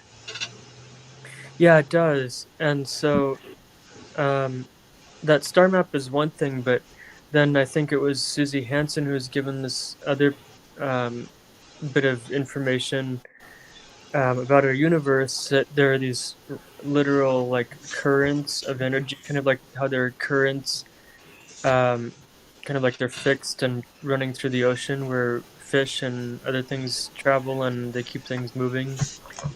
There's these currents of energy moving through the universe that ETs have learned to travel, and I've heard that there's a big like cluster or convergence of a lot of these pathways near or within our solar system, and that's why one of the reasons why the Earth has been so heavily visited and colonized throughout its epochs and eras by so many species. But these ribbons of energy I have as part of this remembrance, um, it's part of the web of life that I was downloaded with years ago, a very large understanding of it and our interconnectedness. But this basically web of life throughout the universe connects all planets and all solar systems, certainly our suns. I think that that's why each sun needs to go through its ascension and solar flash event at some point, maybe What do you think about multiple. these flares? Like my daughter the other day, she's only 8 years old, and she's like, Mom, a big part of the sun fell off and it's coming towards us. She doesn't realize that's a solar flare. And it was a really big flash, and I guess they heard about it in class. So she was pretty afraid of that. And it not only affects our technology as far as internet, Wi-Fi, all this other shit going on, but also our spiritual being. But she's pretty freaked out about that. She's like, Mom, there's a big piece of the sun falling towards us. And I'm like, wow. I've never heard it put that way, but that's pretty interesting. But that's the way she saw it, because she saw this big Yeah. flash come off, and she was very scared. Did she see that with her eyes or on the internet? I think, okay, so I remember back when I was in junior high, and during our first, session in class, we'd watch some sort of news. So I think maybe they're doing that too. And she saw this flare coming off, and the way she described it, sorry, I have a hair on my lip. The way she described it was a big piece of the sun just flew off towards us. And I'm like, no, it's not a big piece of the sun, but it could be a huge flare. And we all did have technical difficulties and stuff like that going on. I don't know if you experienced that too. That was pretty interesting just to hear her perspective of it, like this big, huge piece. And she's like, it's this big, like, the size of New York or something. But it was a really, really, really big flare. So she was pretty scared about that. When was that? I know that there are flares periodically and often. Not last week, but the week before, like 2 weeks ago. Yeah, I think I noticed. We keep having them. I wonder if that was the night that I couldn't sleep or get to sleep completely.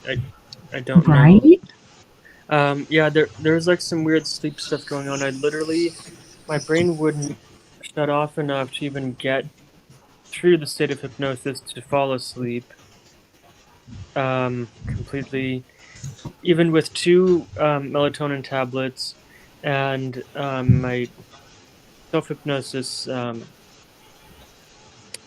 cue word, basically, or sleep word that I use to fall asleep, none Didn't of you that just feel worked. pumped up? Like, I didn't even realize it, but I felt like I couldn't sleep and my mind was activated and there's all kinds of stuff happening. I kind of felt Yeah, energized when I shouldn't be. yeah, and that wasn't even a full moon. I think that was after a full moon when that happened. I forget what Hmm. day that was. It might have been around the 13th or 14th. Um, maybe a Yeah, September. I forget, but I wonder I if think that that's was. right. Yeah. And I've had some weird dreams recently too. I've expanded my dream memory ability, and so I often have these remembrances of kind of long, vivid story dreams as I describe them. But even when I write them down, it seems like a lot of them don't even make sense or have a meaning. It's just like stuff happening, which I'm trying to figure out because usually what I've been taught about dreams over the years is that they usually have some sort of meaning. They're personal or archetypal or something else. Sometimes we go places, but it's nice to have this dream memory ability again. Um, but yeah, it's just not. Some of it's just really weird. Although some of it also becomes lucid at times. So that's interesting when that happens. Um, Yeah, are and I you? can totally agree with that. Like, my dreams have been so freaking weird and so vivid. And I don't know, I wake up and I tell my husband about it. I'm like, I'm so pissed off at this guy. He's fucked Yeah, me over once more. Or there's these strange things happening and I can't make sense of it. But yes, I wake up and I'm pretty peeved. I'm like, why? Why do people have to fuck with me? But I don't think it's really people. I think it's just like the energy of the universe or something going on. I don't know. yeah. Um, what else do I want to talk about?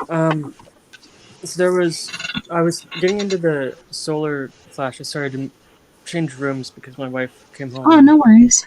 transitioned. Um, Yeah, it's all that good. um, so I was talking about um, the sun and why this is part of the larger cosmic puzzle that I've figured out through my remembrances of what I've been taught through by ETs and my Gray family. And so I think this that our sun. I think they've been telling me about this for years, but I know they've been on this planet for a very long time. And even back in 2018, after I had a lot of dramatic contact events with them that I've remembered a lot of, I remember they brought me to their glowing white pyramid base under Mount Adams, and they were showing me a hologram of the Earth, and I don't remember exactly what they said, but I just got the feeling from that memory that they were telling me a lot about the Earth and that they were monitoring it and concerned about it. And I'm sure they still are. I've known that they're Earth Mhm. healers and timeline healers. Um, so yeah, I'm glad I've had this recall. And so I think the sun is going through this period that I've heard it might be pushed out until 2025 or 2026, as I've heard people whisper from the secret space programs, as they've estimated. But who knows? The solar flash could still happen anytime. It's important to be prepared I for know, that. and I'm wondering, did that happen a couple weeks ago, or is that just a preliminary? I think that that was just like a little burp, but this Yeah, bigger, right. But it's about yeah, to like come. a little hiccup. Um, but the solar flash, as I've heard it talked about by my friend Nikki Jacobs, you know her, and Major Ed Yeah, I Danes, love her. Corey I Good. miss her. Um, For I some think what reason, it's she about doesn't talk people. to me anymore. Maybe she's afraid of me. I don't know. Um, But there's your own. did you hear about Travis Willier Mustus last night? So he's in Alberta, Canada, and he partakes in the solar flares. aka like, where you see the lights in the sky. And one of them was shaped like a dragon, and so he really got something spiritual out of that. But yeah, it's really flaring up like immensely. Yeah, so I think the greater purpose of this solar flash that I think every single sun or star in our universe has to go through with developing planets is to wake us up. I've heard that the flash itself, the light, the function of that is to activate every human's pineal glands to a much greater degree, Mm-hmm. so that then we start telepathically communicating with ourselves and our reality, and then there's no more secrets, no more deception, um, or at least it will lead to that, and our world will become more harmonious after that. And that's why I think all of this is why my Gray family came back here in August of 2018, or in 2018 And anyway. that's like Um, right before COVID broke out. So that's interesting that they showed up then. And right after well, that, COVID broke out. no, that was 2018 that they came here, I know and so then it was 2018 like came, then 2019 really, is when COVID came.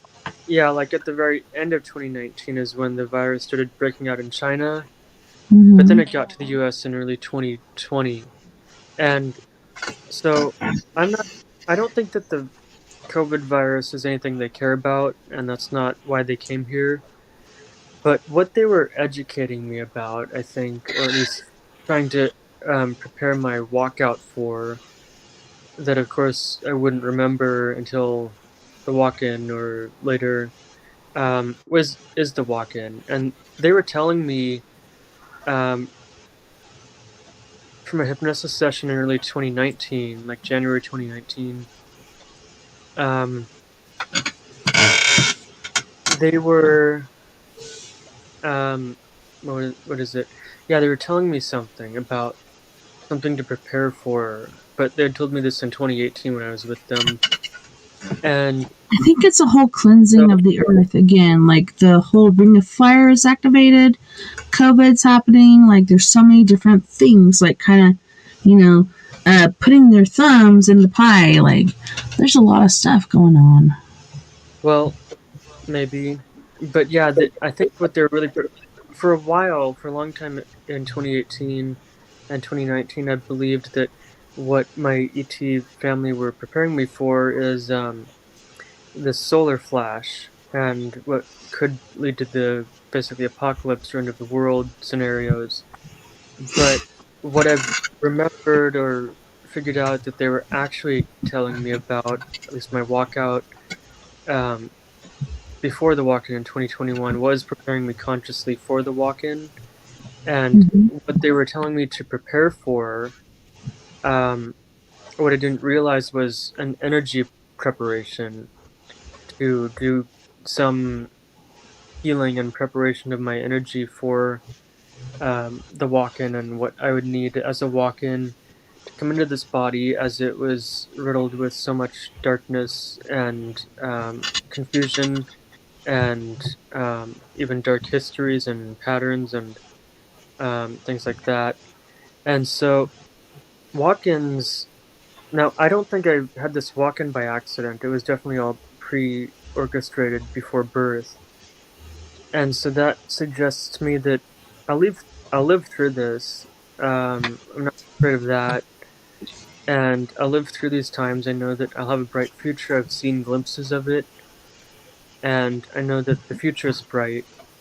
Um, and so walk-ins are happening because we're raising the consciousness of humanity within ourselves and within our communities and people we are in touch with. Um, Could that's why. walk-ins be considered like a sort of form of possession?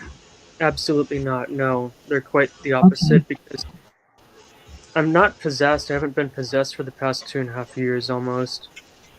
Mm-hmm. Um, walk-ins are for integration and sovereignty, So it's and just like giving you knowledge or something.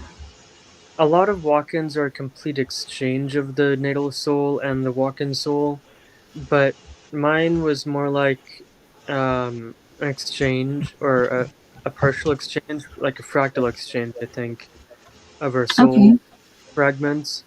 Um, Part of what I was before went to a gray body, and then part of what they were came into me as the walk-in, and that's gray and Syrian. And so we have this connection. I'm still connected with him, and um, it's quite interesting. We're kind of like a tag team underneath an Right? oversoul. I describe it, understand it. But yeah, walk-ins are a really good force that's happening to the planet. I think they happen to every awakening, developing planet. It's um, basically a transitional society, And transitioning people into. that are open to that, like not everybody, but people that are open and aware, they get the walk-ins. No, not at all. Um, well, Okay. I think I Yeah. understand the question, but kind of the opposite. You can't expect a walk-in. You can't be open to it and just have it come in. I No, didn't. like it's not like you expect it, but um, I think certain people are open, so it happens to certain people. It doesn't happen to people who are open to it. No. Wow, Usually, that's weird. no. Usually, walk-ins. Some of them come through near-death experiences where people literally die and reawaken. Mine wasn't so dramatic. Mine was more like a high um, stress and kind of like shocked period of my life. But yeah, walk-ins come in usually during dark nights of the soul or difficult periods, and then they awaken the individual, and the individual awakens to their existence as a walk-in, and then they further integrate as they heal. And so I'm fully integrated. I've learned there's still more healing to do. It seems like there always is. But yeah, walk-ins are a really good force. Usually they happen. Um, they always happen by soul contract, never against a person's Mhm. will. And so No, walk-ins, okay, so contracts, that's before you're even born. And you're like, okay, I will partake of this. So it's even before yeah, you're born. Like your usually, soul, does this contract usually, and it's like, okay, I'll do this. yeah, usually this happens before the person is born, and the souls agree to this. I've Okay. remembered when I agreed to this walk-in before this body was born. That was Hmm. quite an interesting experience. I could talk about that next Do hour. you ever remember it or no? Because we're I about to go remember, to our next music break, but do you yeah, remember that soul contract or were you I completely surprised? I remember making that contract as the soul Okay. that I am now, but in a Oh, body. that's And so, amazing. yeah, kind of a trip of the mind to explain that, but Right? I can talk about that Can I next get some hour. more mushrooms over here? I need some mushrooms. I'm out. I'm completely out and I need some. Yeah, Me, that's mind blowing. Like, no, I signed up for this before I even came here, and I'm like, yes, I will do this. And then all of a sudden, there it is. So yeah. yeah, you're experiencing that. That's pretty So, intriguing. bottom line, walk-ins are um, a consciousness awakening for the planet and ourselves, and they, yeah, we're a good thing. I was going to say something about that. They always happen to have to happen by contract, and some contracts are agreed on after birth, and walk-ins happen after the body's grown into adulthood, and sometimes the afterbirth contract occurs between the higher self and the walk-in soul because the natal soul living in the body it just can't finish or can't bear all of the karma and stuff it has to deal with in Mm. life. So then the walk-in comes in to awaken it, to heal it, and take it to a higher, um, greater state of living and existence. Right. Well, on that note, we do have to go to our second music break. This is Griff from Toronto, Canada, with Best Life and Zoo. Then we have Roy Washington from Milwaukee, Wisconsin, with Subliminal. Then we have Chico, which is from Boston, You guys don't go anywhere. We'll be right back after this music break.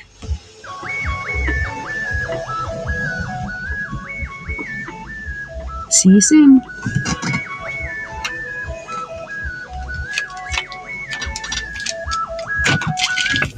I want to live my best life.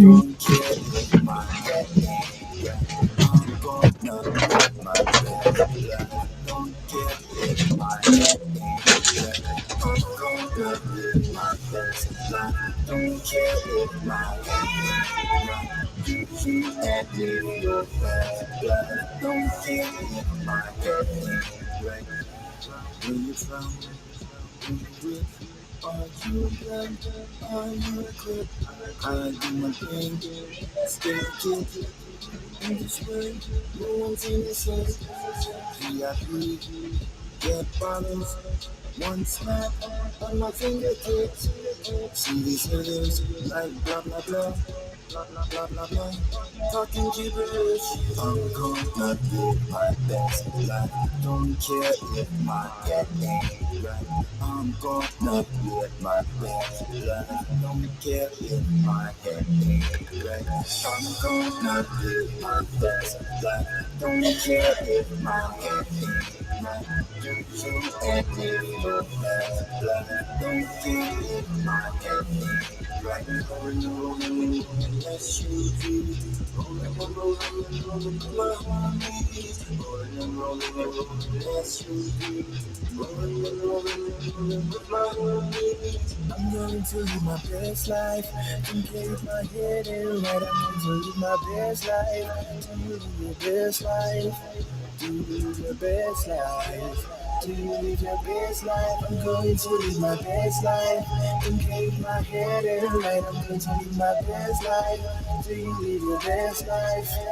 Do you live your best life? Do you live your best life?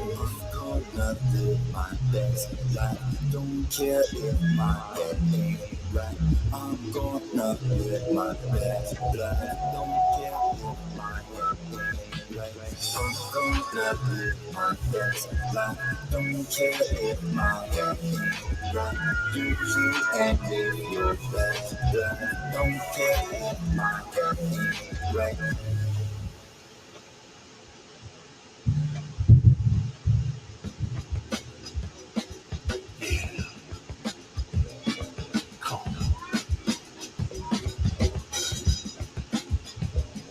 See Roy watching, man. What's happening, man? Yeah.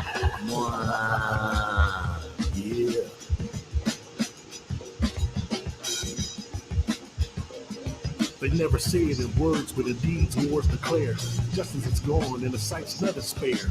Especially the kingdom encased in melanin. But these suckers are weak, kings and queens will ride again. Come on, slackers with badges, the white sheets and the maggots. Watch them fall as I tag them because I'm better than average. A sharpshooter with words with my eye to the scope, and they escape when I don the black cape. Is hell no. I'm a ninja for right, who can vanish from sight. Pick you off in the night, but still the Lord is my light. Perceiving all you see, the truth behind the scenes instead of jumping bandwagons. The light says, believe in me, cause you're a puppet, no doubt. 45th turns you out. Oh, I saw your lips moving, no sound came out. So I was sent from the heavenlies, born so you could find me. Swam the scene stream to fight during the 90s. Landed in grace, where the verse of hip hop got with Jay and found the taste was smooth as butter. We had good love and money, problems, big homie, but we stayed in the flow. We had just like the solo. Try to oppress, you can try to impress. Success, my vibes, down the side, and it's so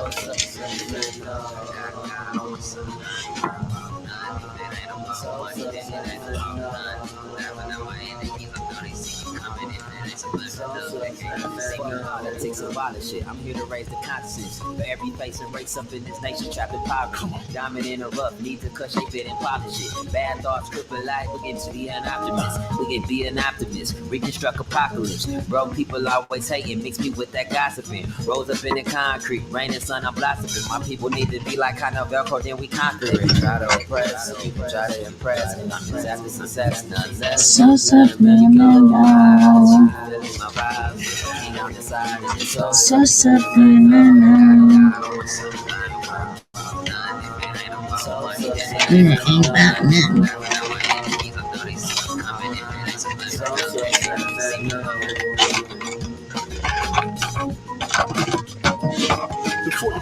joke, and he's weak in disgust. He plans to defy, but there's no stopping us. If we have to fight, go toe to toe for our lives, we prevail and got sight, cause only light I recite. I blow my lyrics like a shotgun, camouflage inside the tracks, now watch the suckers run. I'm moving fast enough, heads up, now here I come. I designed 50 ways to make this murder fun. I spit the lyrical rain that coat the concrete, that give life and take form. Arise and walk the street, am I the greatest to spit, feel the spray and receive, let it dry all the lies and the truth to point to me. Even when surrounded by a million MCs, I'm the one under the sun who's the greatest of these. I got the Holy Ghost juking and tapping while I'm rapping, sticking and moving like Roy Jones. I make it happen. Even animals move when the novelist is rocking. My doggy started barking, his ears just a flocking. Subliminally, I penetrate camps like an enemy. Flicking the lights, cancel sight, cause you're not seeing them. Traverse, the source of memory. Source of memory. About money, then it ain't about none. Laughing at my enemies, I know they see me coming. If it ain't some damn enough, they can't even see me coming.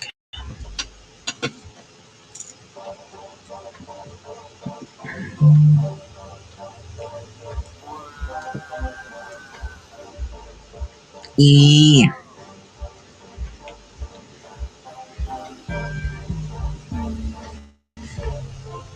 They about me. They about me.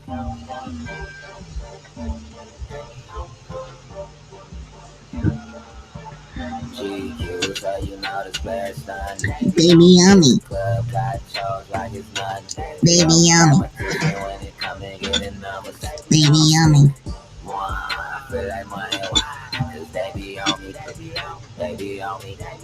Baby yummy. Baby yummy why?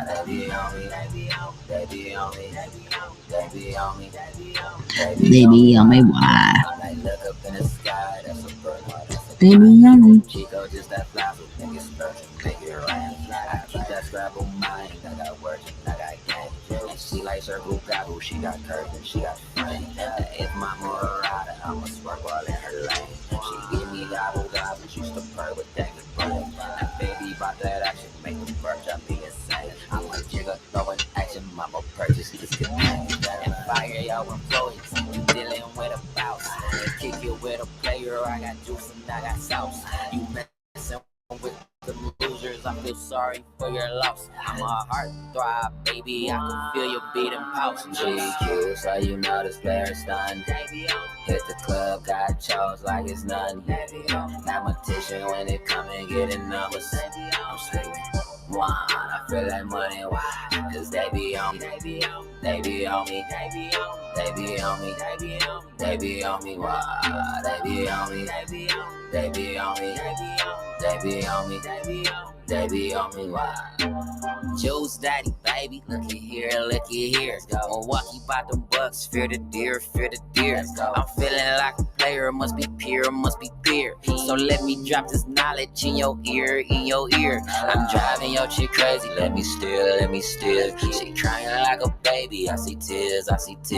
She thick from the front, I see rear. I see me in them panties, I see mirror. Fly guy, baby, you messing with a pilot.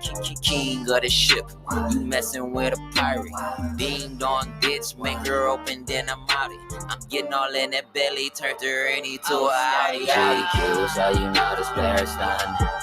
Hit the club, got chose like it's none. Mathematician when it come to getting numbers. I'm screaming. One, I feel like money, why? Cause they be on me, they be on me, they be on me, they be on me, they be on me, why? They be on me, they be on me, they be on me, they be on me, they be on me, why?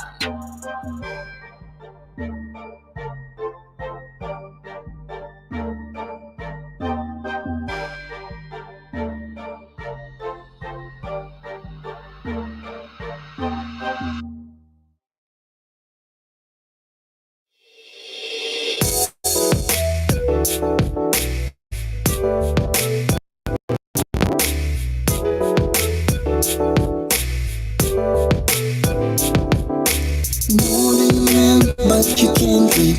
Know the man, but you can't read.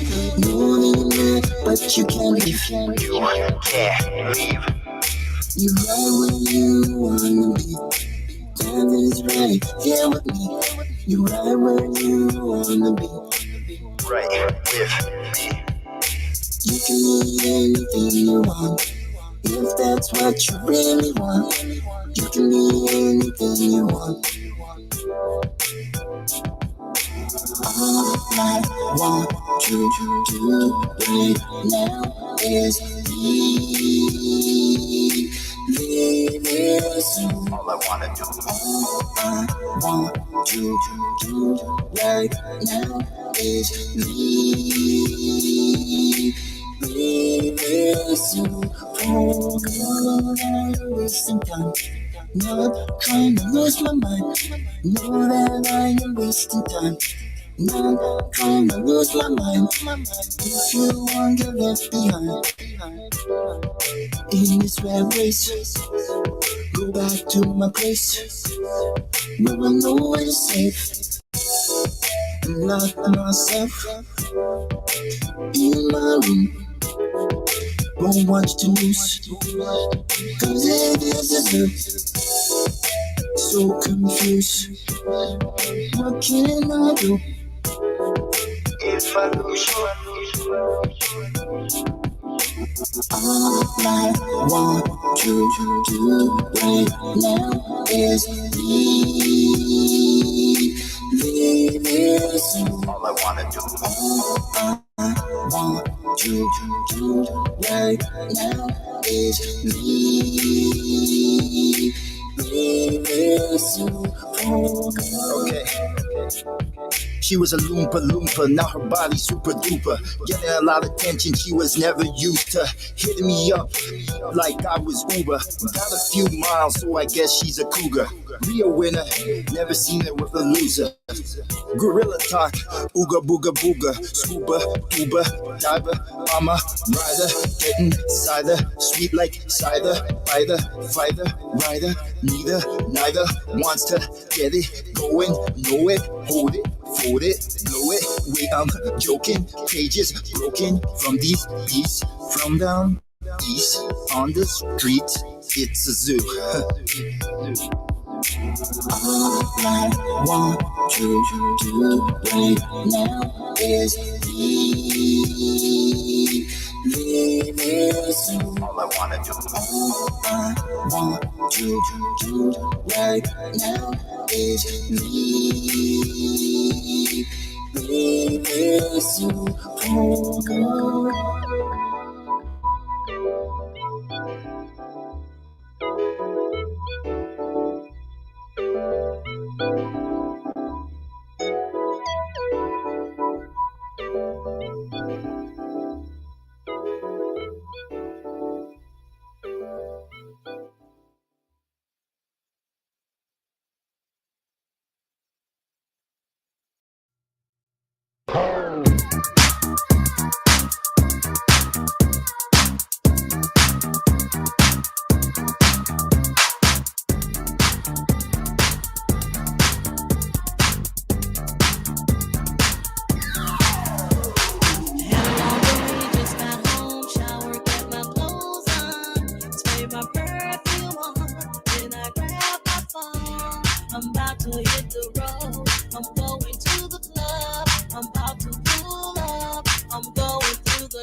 showing off for the club to see.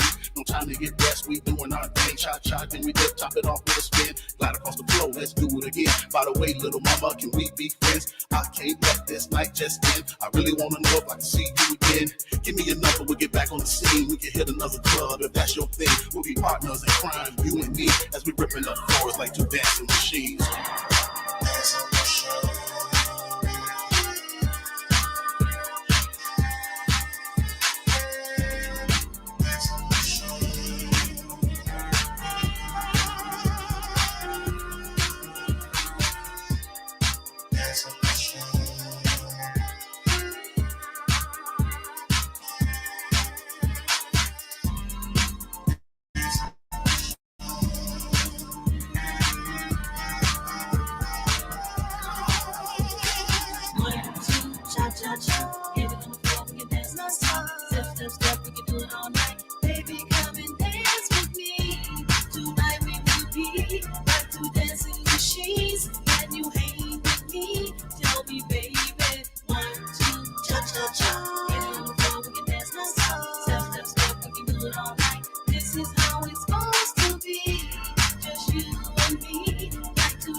Late night in the Rockies. This evening, we're joined by Mr. Troy Bacon. That was an awesome music break. I really enjoyed that. I was about to dance my socks off, but you know that, girl. Yeah, hopefully Troy will be back here shortly. Troy Bacon. Hello, are you there? Yes, hello, Tessa. Hey, how's it going? Oh, good. I just need to plug my phone into charge. This program eats up a lot of its I know battery. mine was weird earlier. It's like I had it plugged in. It's like low battery, and I'm like, what is happening? So I had to replug everything in. Sometimes things go kind of cattywampus or wonky, but yeah, awesome to have you back. So, Coincidentally, I have a green jade praying mantis that I carved, my walkout carved, named Cattywampus. And oh yeah, I didn't choose that name. It actually just started repeating in my mind, I think from my subconscious, while I was carving that mantis. I was at a stone carving convention in the middle of the state of Oregon in the woods, and I was carving that mantis, and it's quite a process to carve jade. It's a hard stone. So as I was carving yeah, that, and I was still very new to stone carving. I haven't really kept up with stone carving in that way for years because this body's so sensitive to vibrations and temperatures and cold and being cold and wet that it's hard to do that anymore. Um, anyway, I kept hearing cattywampus as I was carving this, and I just said it. That's funny. and so Yeah, and I it's not like actually didn't, you said. Jade is a lot harder stone. yeah, I didn't even know what cattywampus meant at the time, and so then I considered that might be its name that it was telling me. Um, and so then I had to go home. It was only after I got back home to Seattle that I was able to look up cattywampus and its definition, and I learned that it does mean kind of diagonal or crooked or not quite straight or off center, and some of its lines and figures are just slightly off, not quite perfectly symmetrical. Um, Yeah, I carved that mantis and actually a Yes. smaller quartz mantis too, in kind of in honor of the mantis beings that my walkout already remembered a lot of close encounters with. Yeah, to me it means like kind of willy nilly or whatever. Like it's kind of all over the place. Hmm. But yes, I love praying mantis, and one of my first experiences with them was in combat training. and it was Black Flag weather, so we had to station wherever the fuck we were. And so I'm sitting there with my canteen and sitting under the shade of a tree and trying to keep cool because they're like, danger, danger, Will Robinson. Like, there's something bad about to happen. And all of a sudden, this praying mantis climbs up on me. And I'm like, oh, hello, little buddy. And then I'm like going like this, and he's going from hand to hand to hand. And then all of a sudden, he blinks off and he goes somewhere eventually. But yeah, he was my best friend. And like after that point, I don't know, like I could see there are mantis people, and they are pretty scary. You know, if I actually saw a huge mantis being, I would be freaking scared. But this guy, he was my best friend, and I just treated him with respect, and I'm just like playing with him for a bit till he blinked off and went wherever in the universe that he went. But he was so cute. I loved him. That was my little buddy. Yeah. Praying mantis beings are like one of the higher, I think one of the more evolved higher beings of the universe. I've heard they're even older than the presence of humans within our. Yeah, that's what I was hearing too. And so yeah, they're like really ancient. I think I've heard that they even have had a hand historically. Not that they actually have hands like we do, but they had a part in engineering humanity as we are today. And I would believe that. I know that the small praying mantis insects on our planet are actually gifts or creations that they gifted to this planet.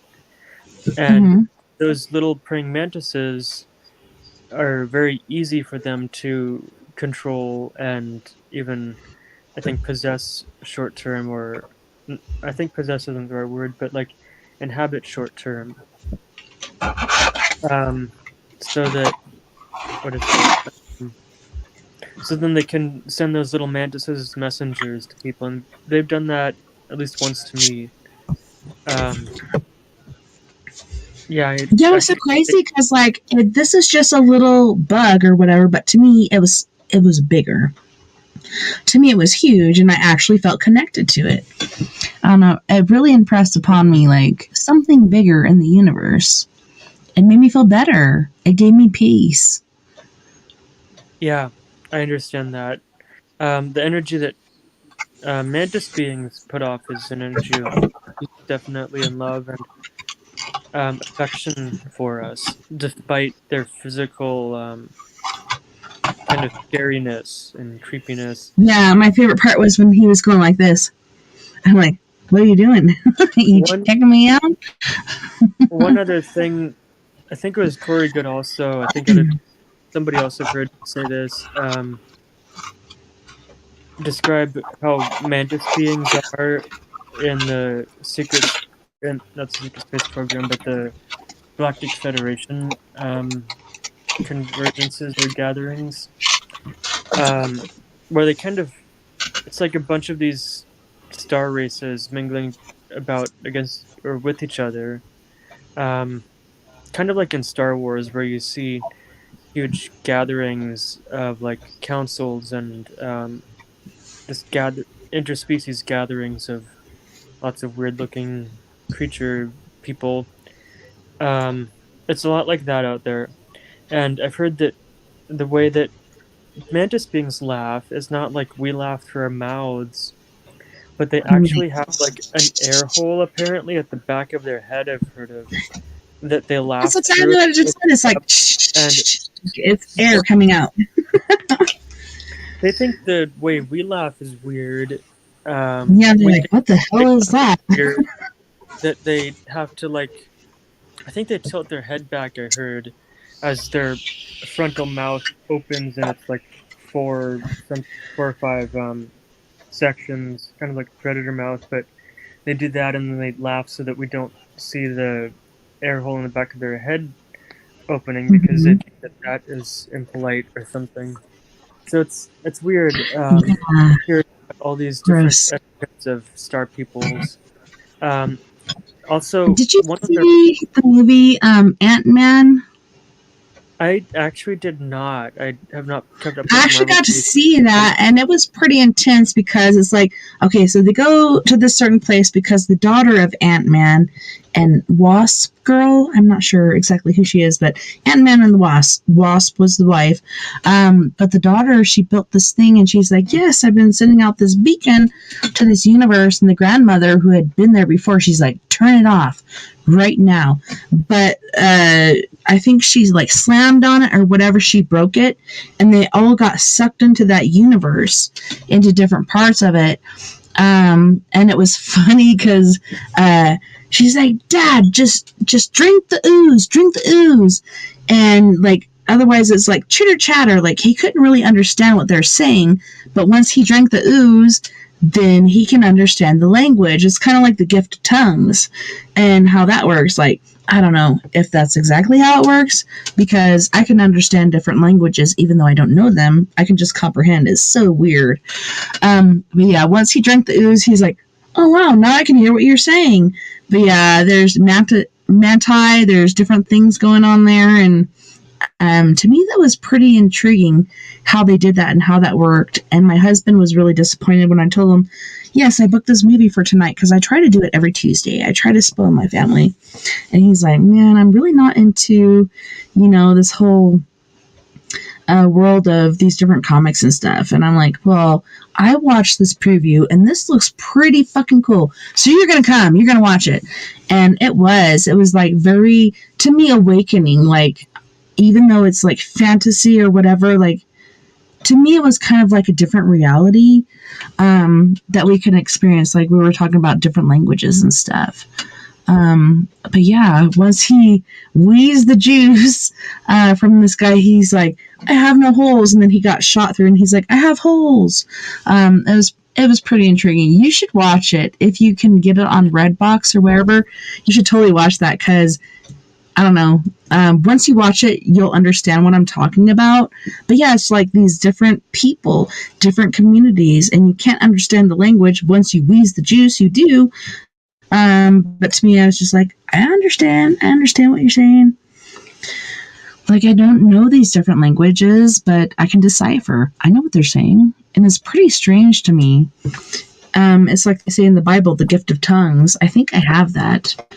Not because I'm a prophet or really religious or anything. I'm just spiritual, but I can understand. I can decipher.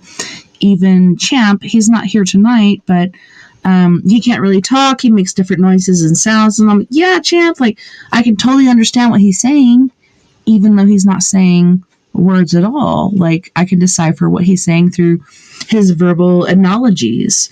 I don't know. To me, it's pretty intriguing. Mm-hmm. Yeah. Even beyond our vocal languages, whenever we speak, there's that thought, and I think Mm-hmm. people and beings who are telepathic can read our thoughts when we speak. And then there's our Maybe heart that's what it is. Yeah. emotions too that are running while we speak. So empaths and empathic beings can often sense those real energies from us that are going outward, um, while we're speaking, even if they don't understand our language. Um, Language helps, especially with 3D humans who are used to speaking in languages. But yeah, there's definitely a universal energy language, of everything. One thing I wanted to say about mantis beings, and I think there's even higher beings and various, they're not like better or worse than any other beings, but they're like more evolved. I think just of a higher dimension or something. But one of the messages I got when I was having this remembrance recently of the purpose of planets in solar systems and the function of it for all the planets in a disk to become harmonized. And then I think that creates like a collective, consciousness within the solar disk eventually, when all the planets are in harmony, then the solar disk and the sun is in harmony, creating a greater harmony energy. That Oh, my doggy is running on me. Um, to be careful when she does that. Can you She see your bolts doggy? hard. She just ran out of the room. Oh, she's like, Um, pounce, goes back. yeah, I'll show her if she comes back. But yeah, so the message I got was when a sun or a star is in harmony in all of its with all of its planets and peoples, then that supports harmony that gets sent out through the ribbons and connections to other suns and the rest of the universe. And so why it's so important for planets to eventually awaken as a collective. And I was told that there's like that's one thing. That's sort of the mechanical function of us as planets and peoples. But then I'm not sure what's really beyond them or what the higher purpose of all of this is for these hierarchies of dimensions and still these mechanisms.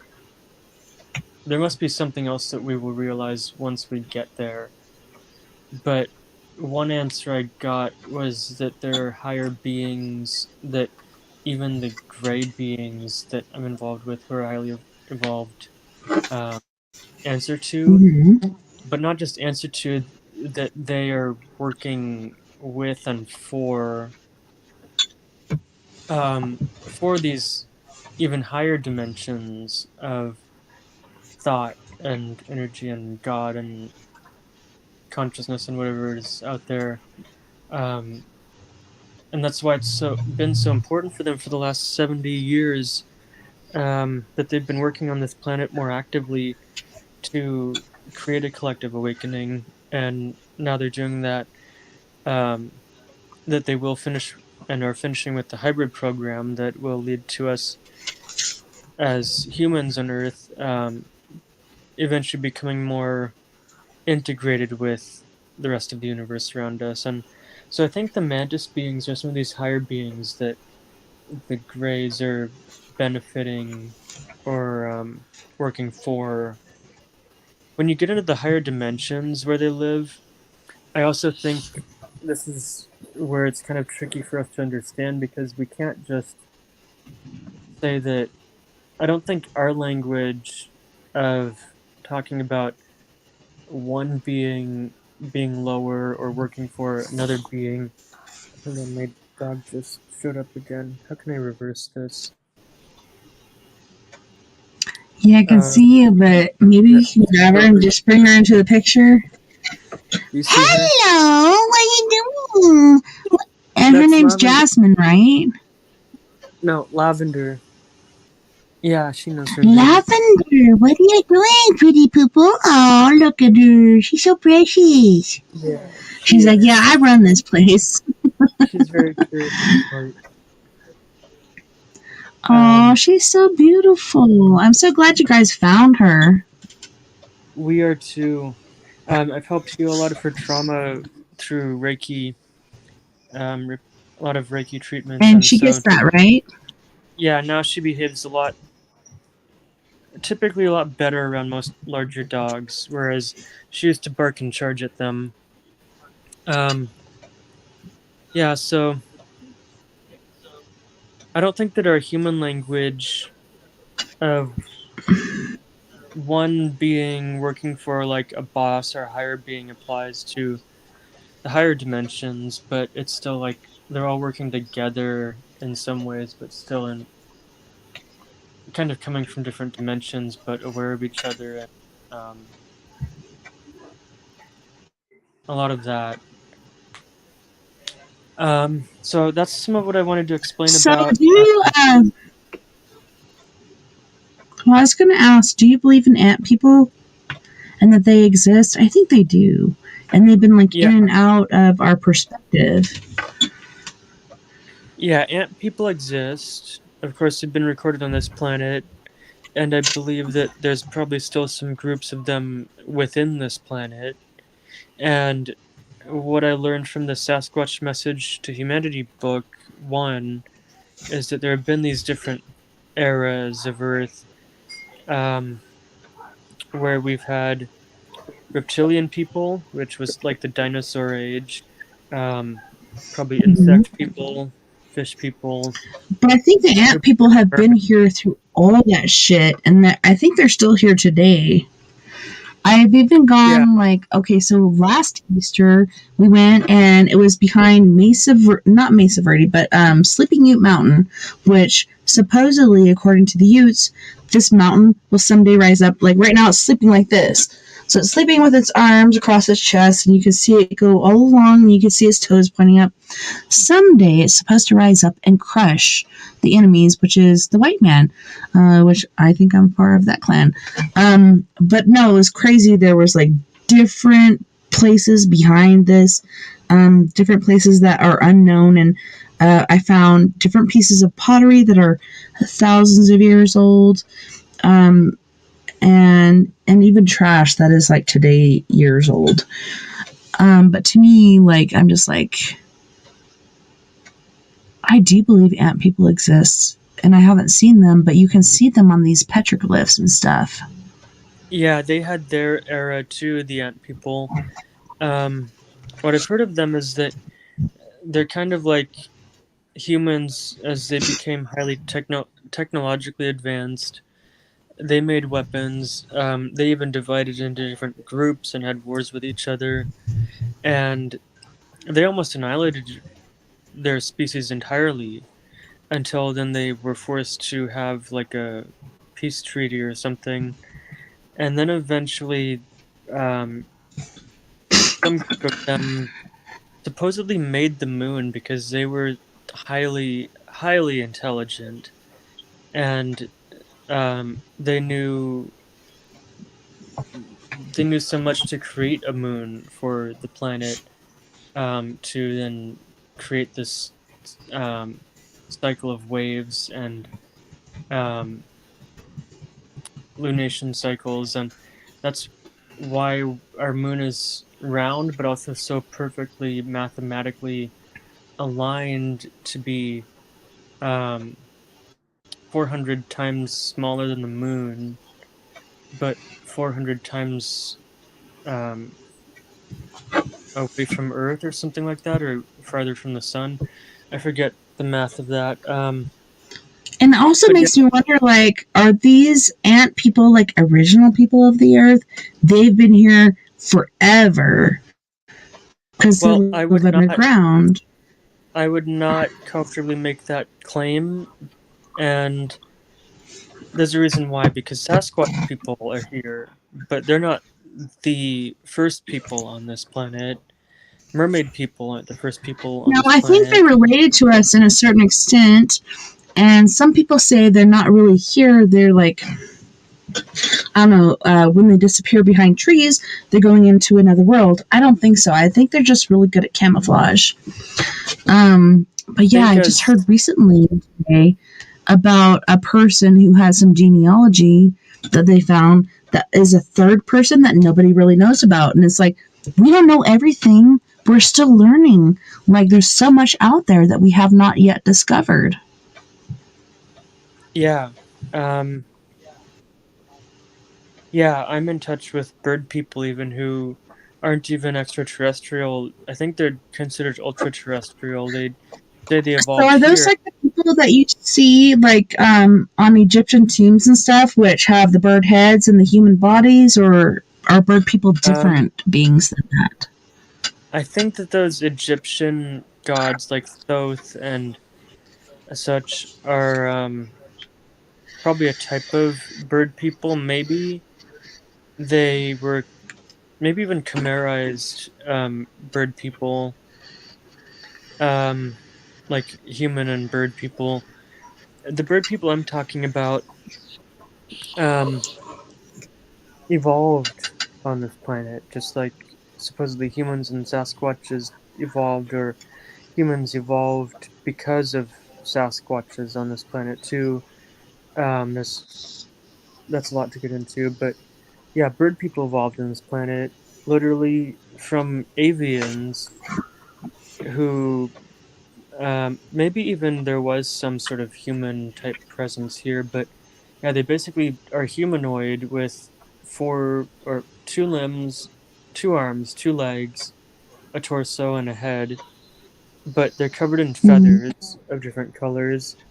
And the bird Oh people yeah, I and know their feathers are have really long too, aren't they? it. It depends. The people I know have like long wing type feather configurations Mm-hmm. over their arms Very feathery. or back of their arms, kind of like they could be wings, kind of like harpies actually. Um, Oh but shit. I that might actually be where the harpy mythological beings were inspired by these bird people who theoretically visit Earth still. Um, the bird people I know Yeah, and have that brings me to owls. like, so the Native Americans talk about thunderbirds, and then recently on camera, somebody actually filmed a pterodactyl, which I think is what the Native Americans used to call thunderbirds because they're so big and their wingspan is immense. But yeah, this thing's flying along and then it looks back and then looks back, and you can see the whole shape of the head. It's totally a pterodactyl. And people don't believe the dinosaurs still exist. And that brings me back to okay, these elephants, they used to have four tusks, now they have two. Supposedly, they went extinct about a million years ago, but about 100,000 years ago, these people are deciphering them on their temples and shit. Like, people are recreating what they see, just like in Aztec times. The Stegosaurus, I think it's the Stegosaurus. Maybe it's something else. The one with the plates on its back. It's like all these plates on there. They're depicting those Mhm. too. They don't draw things they don't see. They draw things that they see, that are a part of their lives. And people are like, oh no, these things were um, gone a long time ago. But were they really? I think there's some survivors that still exist. Like even So today, these pterodactyls are flying around. It's pretty this is an intense. interesting idea. I actually want to explain and talk about that we are seeing happen. It's a phenomenon we're seeing happen on this planet now, and maybe it always has happened, but I think it's picking up. And I'll say that I used to follow Cryon, should I say religiously, although I've never been religious, but I used to follow Cryon a lot when I was especially a teenager and younger adult. Um, for those of you who don't know, Cryon is a collective entity consciousness of the collective of humanity under Earth, and he is channeled by Lee Carroll. Um, says a lot about um, human DNA and human awakening and Gaia too, and the Pleiadians sometimes. Anyway, Mm-hmm. Cryon started predicting many years ago. I don't know exactly in what year he started saying this, but it's recorded that Earth will reach a point in its evolution as human consciousness evolves that we will start to see extinct species of animals return to Earth. And how is Mm-hmm. that possible? There's only two ways that's It possible. is. I believe is maybe already has always been happening with these pterodactyls and dinosaur beings too. Maybe the Yeah, there's stegosaurus. like these little tiny T Rexes in Dove Creek, and this lady's like, I couldn't believe it, but I took a picture of this, and it's okay, it could be erupted, but it looks like a little tiny T Rex, just shorter than the brush. These things still do exist. It's so insane. Well, whatever that is, I just saw an article on Facebook. Um, I checked these out so that I know that they're real, but it Hmm. was some extinct species of I want to say it was a reptile. I forget exactly what type. I think it was a turtle that was found. I think it was a spiky type of turtle that was found recently. Um, and we see this a lot. But they say it was extinct for like hundreds or thousands of years, and now is found again on this one island. But I don't have any reason to believe that a whole species could just be hiding away on an island and not be somewhere else too, or that certain species are completely isolated in I can understand maybe the Amazon jungle because there's so much of it that's hard to explore. But Yes. even then, there's a lot of species that we've been watching um, come back to our planet that have been extinct, some for hundreds of years that have been documented, or haven't been documented really for hundreds of years, um, that are not in jungles but in other areas. And so that's one phenomena that is fulfilling that Cryon has predicted, that I think probably our planet is not unique to. Maybe this happens on their planets when they're awakening, just like the walk-in process. Um, Every time I see Walken, I want to do a Christopher Walken impression. Can't help it. I just hear yeah, his voice in my head. and so yeah, this is one thing I want people to think about and start considering, that our multidimensional reality that quantum physicists are brave enough to explore, and multidimensionality with how particles can be in two places at once, how light can be particles and waves, and I see that, and how these wave particles can be directed or bro- broadly dispersed, and light itself is quantum, but we still have technologies that harness it quite well. Um, there's so much around us that's quantum constantly. As I've evolved, I keep seeing more and more like of various colors, but like little blinks and little things blink in and out of my Flashes. field of vision. Yeah, and then they'd go away. Um, so yeah, there's so much to our multidimensional reality. I want to say that we don't even know for sure what's out there or what is possible or what's here. Not only because our oceans are so unexplored, space is so unexplored, No.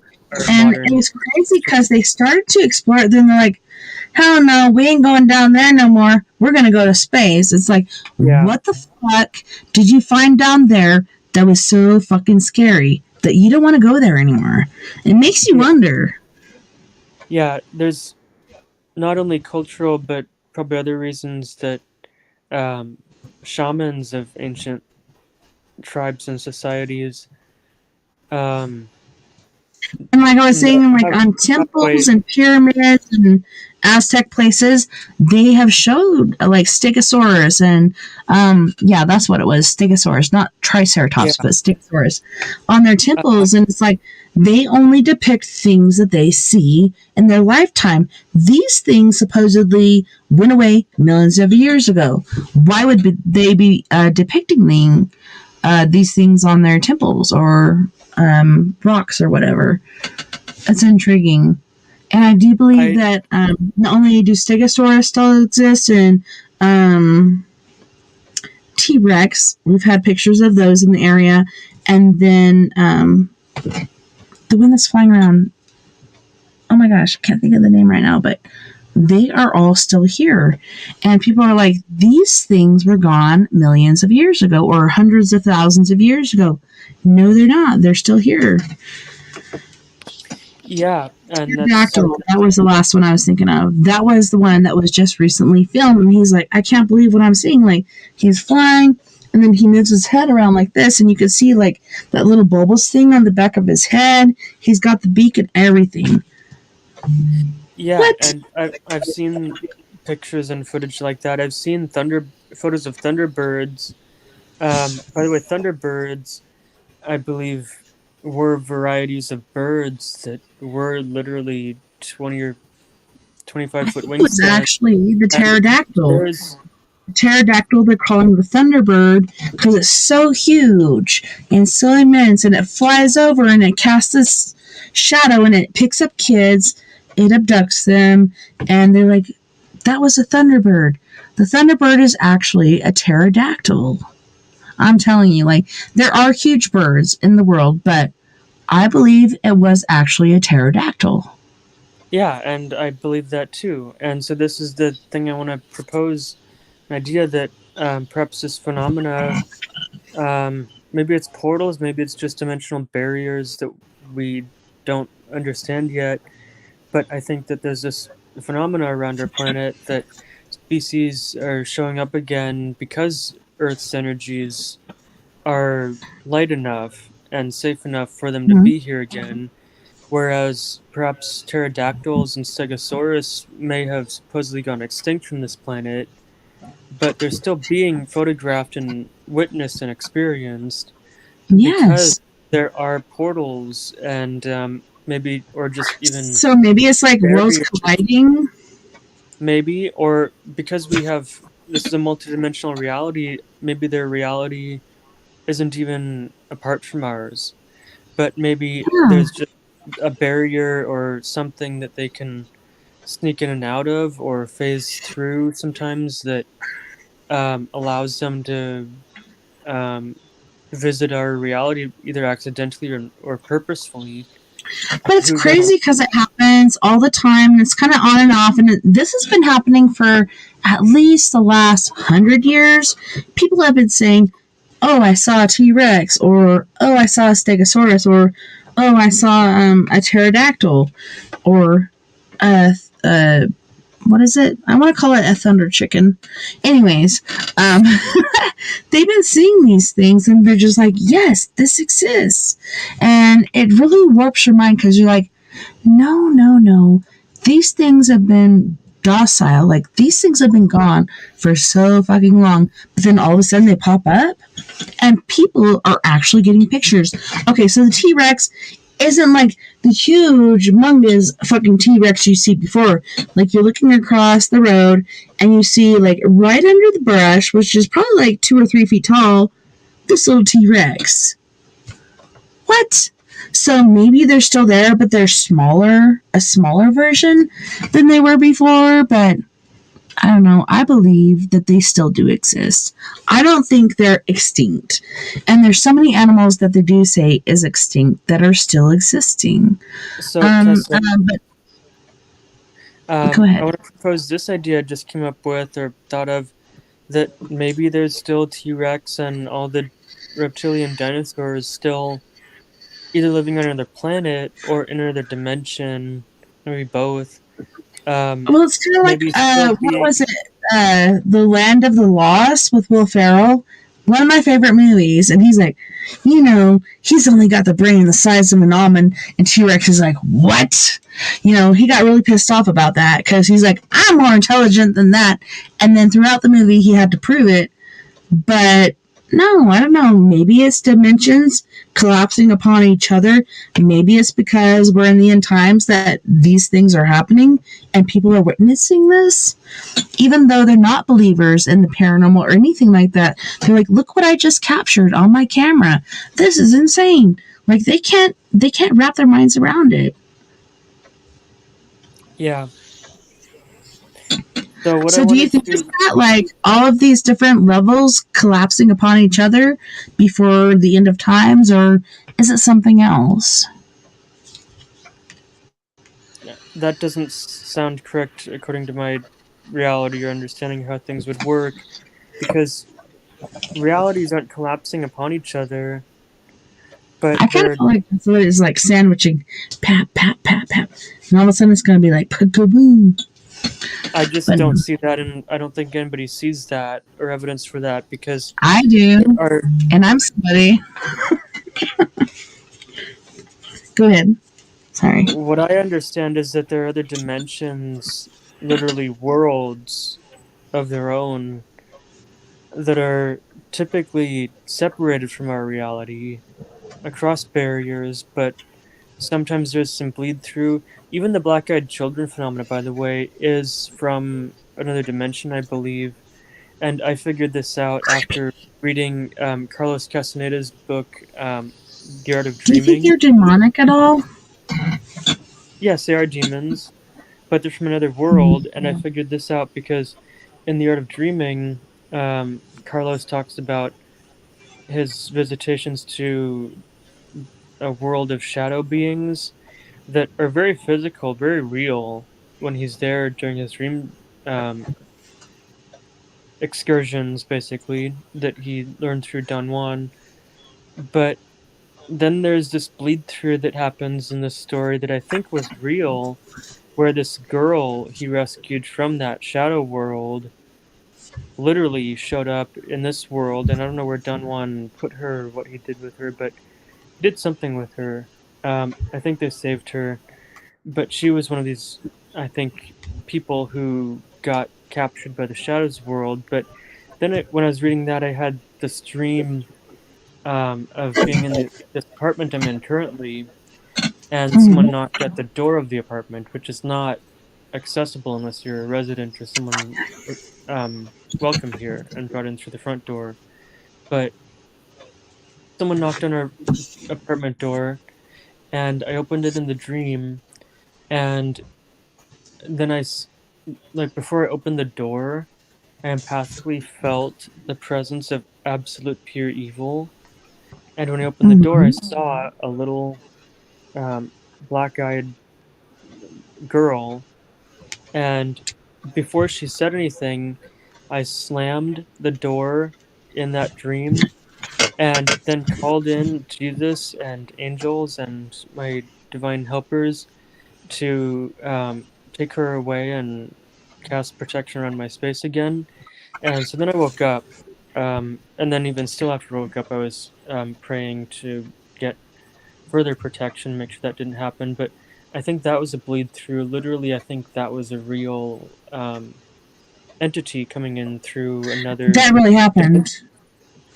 Yeah, and I think So, that's why there are black-eyed kids and other phenomena like that in our world, that they literally show up, kind of pop in through other dimensions, which isn't easy, by the way, but they do no, sometimes. it's And not.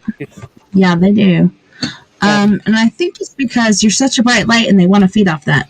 But yeah, unfortunately, we all at the end of our time. Can you tell our listeners where to find you if they have any questions? yes, I can be found at newbeinghypnosis.com, which is my hypnotherapy website. When people come to me, I help them transform their lives in a positive direction, and especially for the end result of finding um, their life purpose and reinvigorating their life to get unstuck and move in a direction that supports their life purpose. I have a YouTube channel, New Being Hypnosis, that I try to post on every Friday. This Friday didn't work out, but I'll get back into it this week with my friend Derek, and he's also a hypnotherapist and Reiki healer. I offer Reiki too, for people and animals, psychic readings for lands, people, and animals, and healings with that. Um, I can be found as Troy J. Bacon on Facebook, and that's my main platforms. I'm on Facebook or Twitter and LinkedIn, but I never look at those anymore. Just not my thing. I know it's hard, right? It's like, Yeah, they're there. I feel that they're very limiting and mainstream with what I can share, basically, and how much wording I can share. Um, so yeah, basically Facebook, YouTube, my website, New Being Hypnosis, and New Being Hypnosis also has all my other information if I have any out there. Patreon too, where continuing members can sign up for memberships to get discounts on hypnotherapy or Reiki. I'll update that soon. I'm also updating my website, so bear with me. I have more to add to my website soon, especially under Good. service. But yeah, that's where people can find me, newbeinghypnosis.com, and on YouTube as New Being Hypnosis, and Facebook as Troy J. Bacon, if they want to get in touch for healing and sessions and personal transformation. No, that's awesome. And thank you so much for doing that. And that was the end of our Paradox Media on Spreaker. But yes, here we continue on the station. I'm not saying you have to stay here forever, but anything else you have to say, like, feel free to say so. We're still going. But yeah, the champ just came in. Welcome, champ. I heard recently that he's feeling really good. He was having some sort of like restless leg syndrome, which I got that too last week. I was like, what the fuck is happening? But he's been dealing with that, and I think it's just like lack of exercise, and I think he needs to go swimming or do something to exercise those muscles. Otherwise, they get kind of fatigued because they don't know what to do. Yeah. It's super good to have you here, champ. Like, so glad to see you. But yeah, seriously. And I told him that last week. I was like, you need to go in the pool, go swimming, do something. And he's like, well, these doctors are saying like cortisol things and, other rubs that he can put on his legs. I'm like, no, like activity of the legs is key. Mm-hmm. You get that movement, you get that blood flow, and you get these certain things happening that you generally don't. And swimming is one of the most best medicines basically to do. So hopefully he's getting able to do that. But yeah, good to see you, champ. I love you, brother. Are you on Skype or something? I don't see him. We're on. Oh, okay. So we're on Facebook, Twitch, and YouTube right now. Our speaker just cut off, so we're on these other stations. Otherwise, but yeah, he just popped in here. He was on Spreaker, then he popped over here. So yeah, good to see you, champ.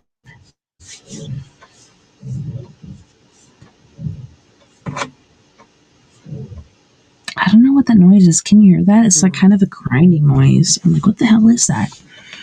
Anyways. I heard little noises like someone moving around or something. Yeah, it's like a grinding noise. I'm like, what the hell is that? I don't know. That's not a normal noise. Mm-hmm. Okay. Very weird to me. I can still hear it. I'm gonna need to go pretty soon. No worries. Just let us know, or let me know. When I say us, it's me and Turd in my pocket. But yeah, let me know when you need to go, and I'll let you go. Yeah. I also want to mention I'm writing books soon. I'll have my first novel out, published this year. So you won't believe what happened with my first novel. I had all 16 chapters written for the first book.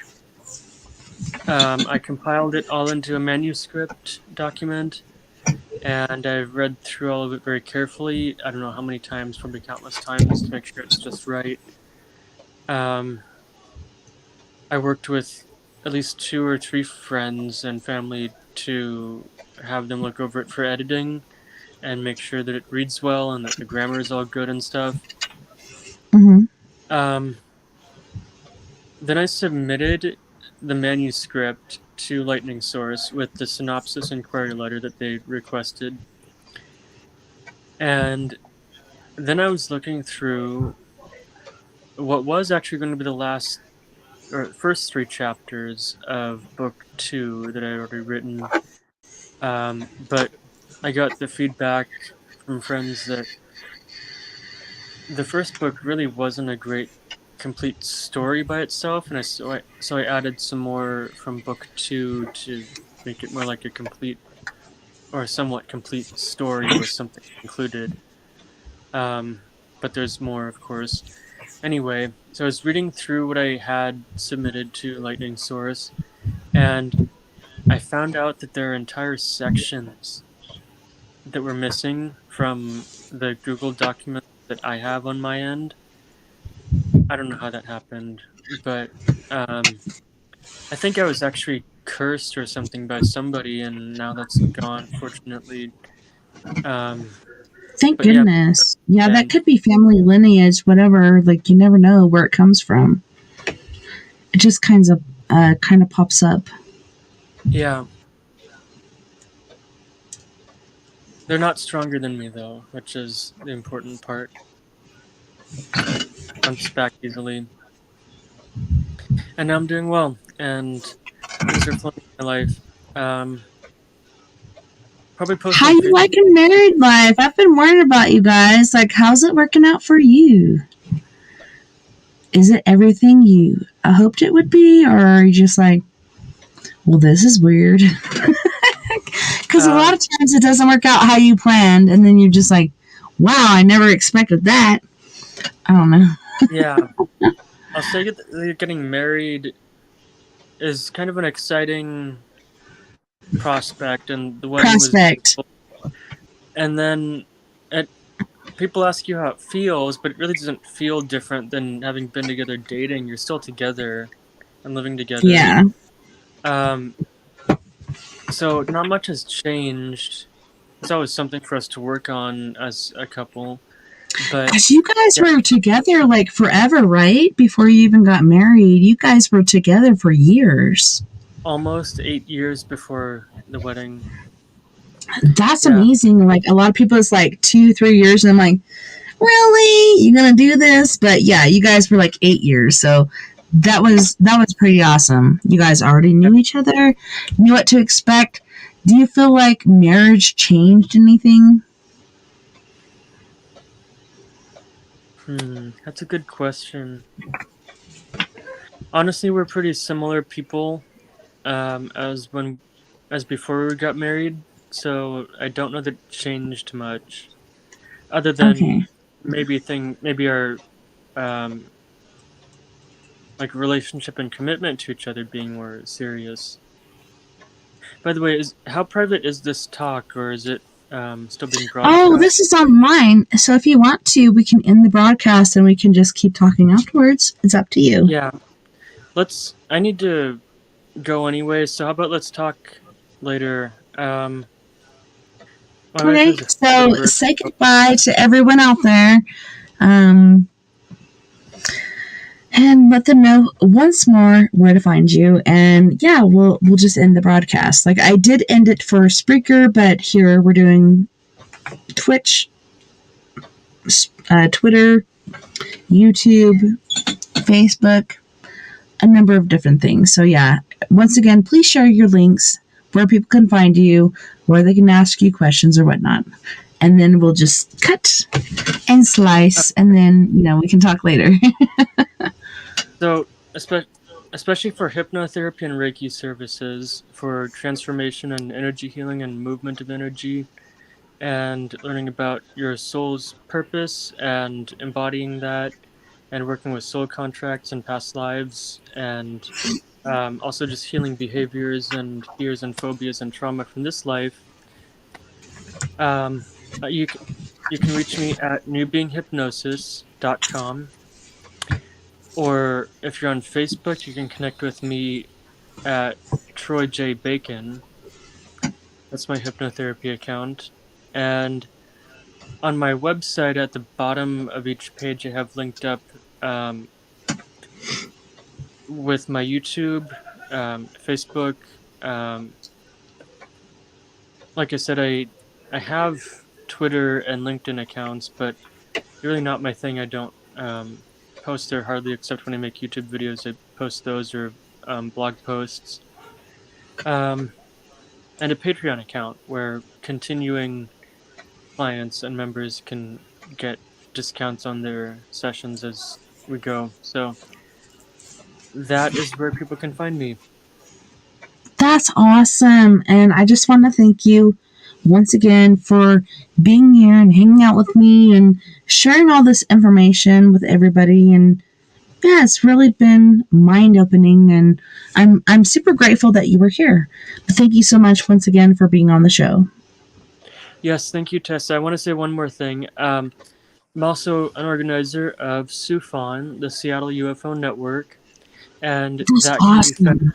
as all caps SUFON, Seattle UFO Network on Facebook. The same name, all caps SUFON, Seattle UFO Network on meetup.com. And Mhm. I'm still planning on making a website for SUFON soon that will become like our central website. Yeah, I know it's So like a that's coagulative sort of thing, but if you can make your own group, that'd be awesome. Yeah, I want to make our own website so we're not reliant on Facebook, but at least not completely. And then we'll have Mhm. the meetup and YouTube channel too. I'm posting on the YouTube channel um, presentations with guests um, that are recorded via Zoom. We're probably going to have more in person events soon, but for the recorded sessions I do on Zoom on YouTube, um, this year I'm focusing mostly on the theme of not just ETs and consciousness phenomena and experiences, but like ETs in the afterlife and Mm-hmm. ETs and the subtle and spiritual realm, whatever you want to call that. So kind of like the beyond metaphysical and spiritual ET connections.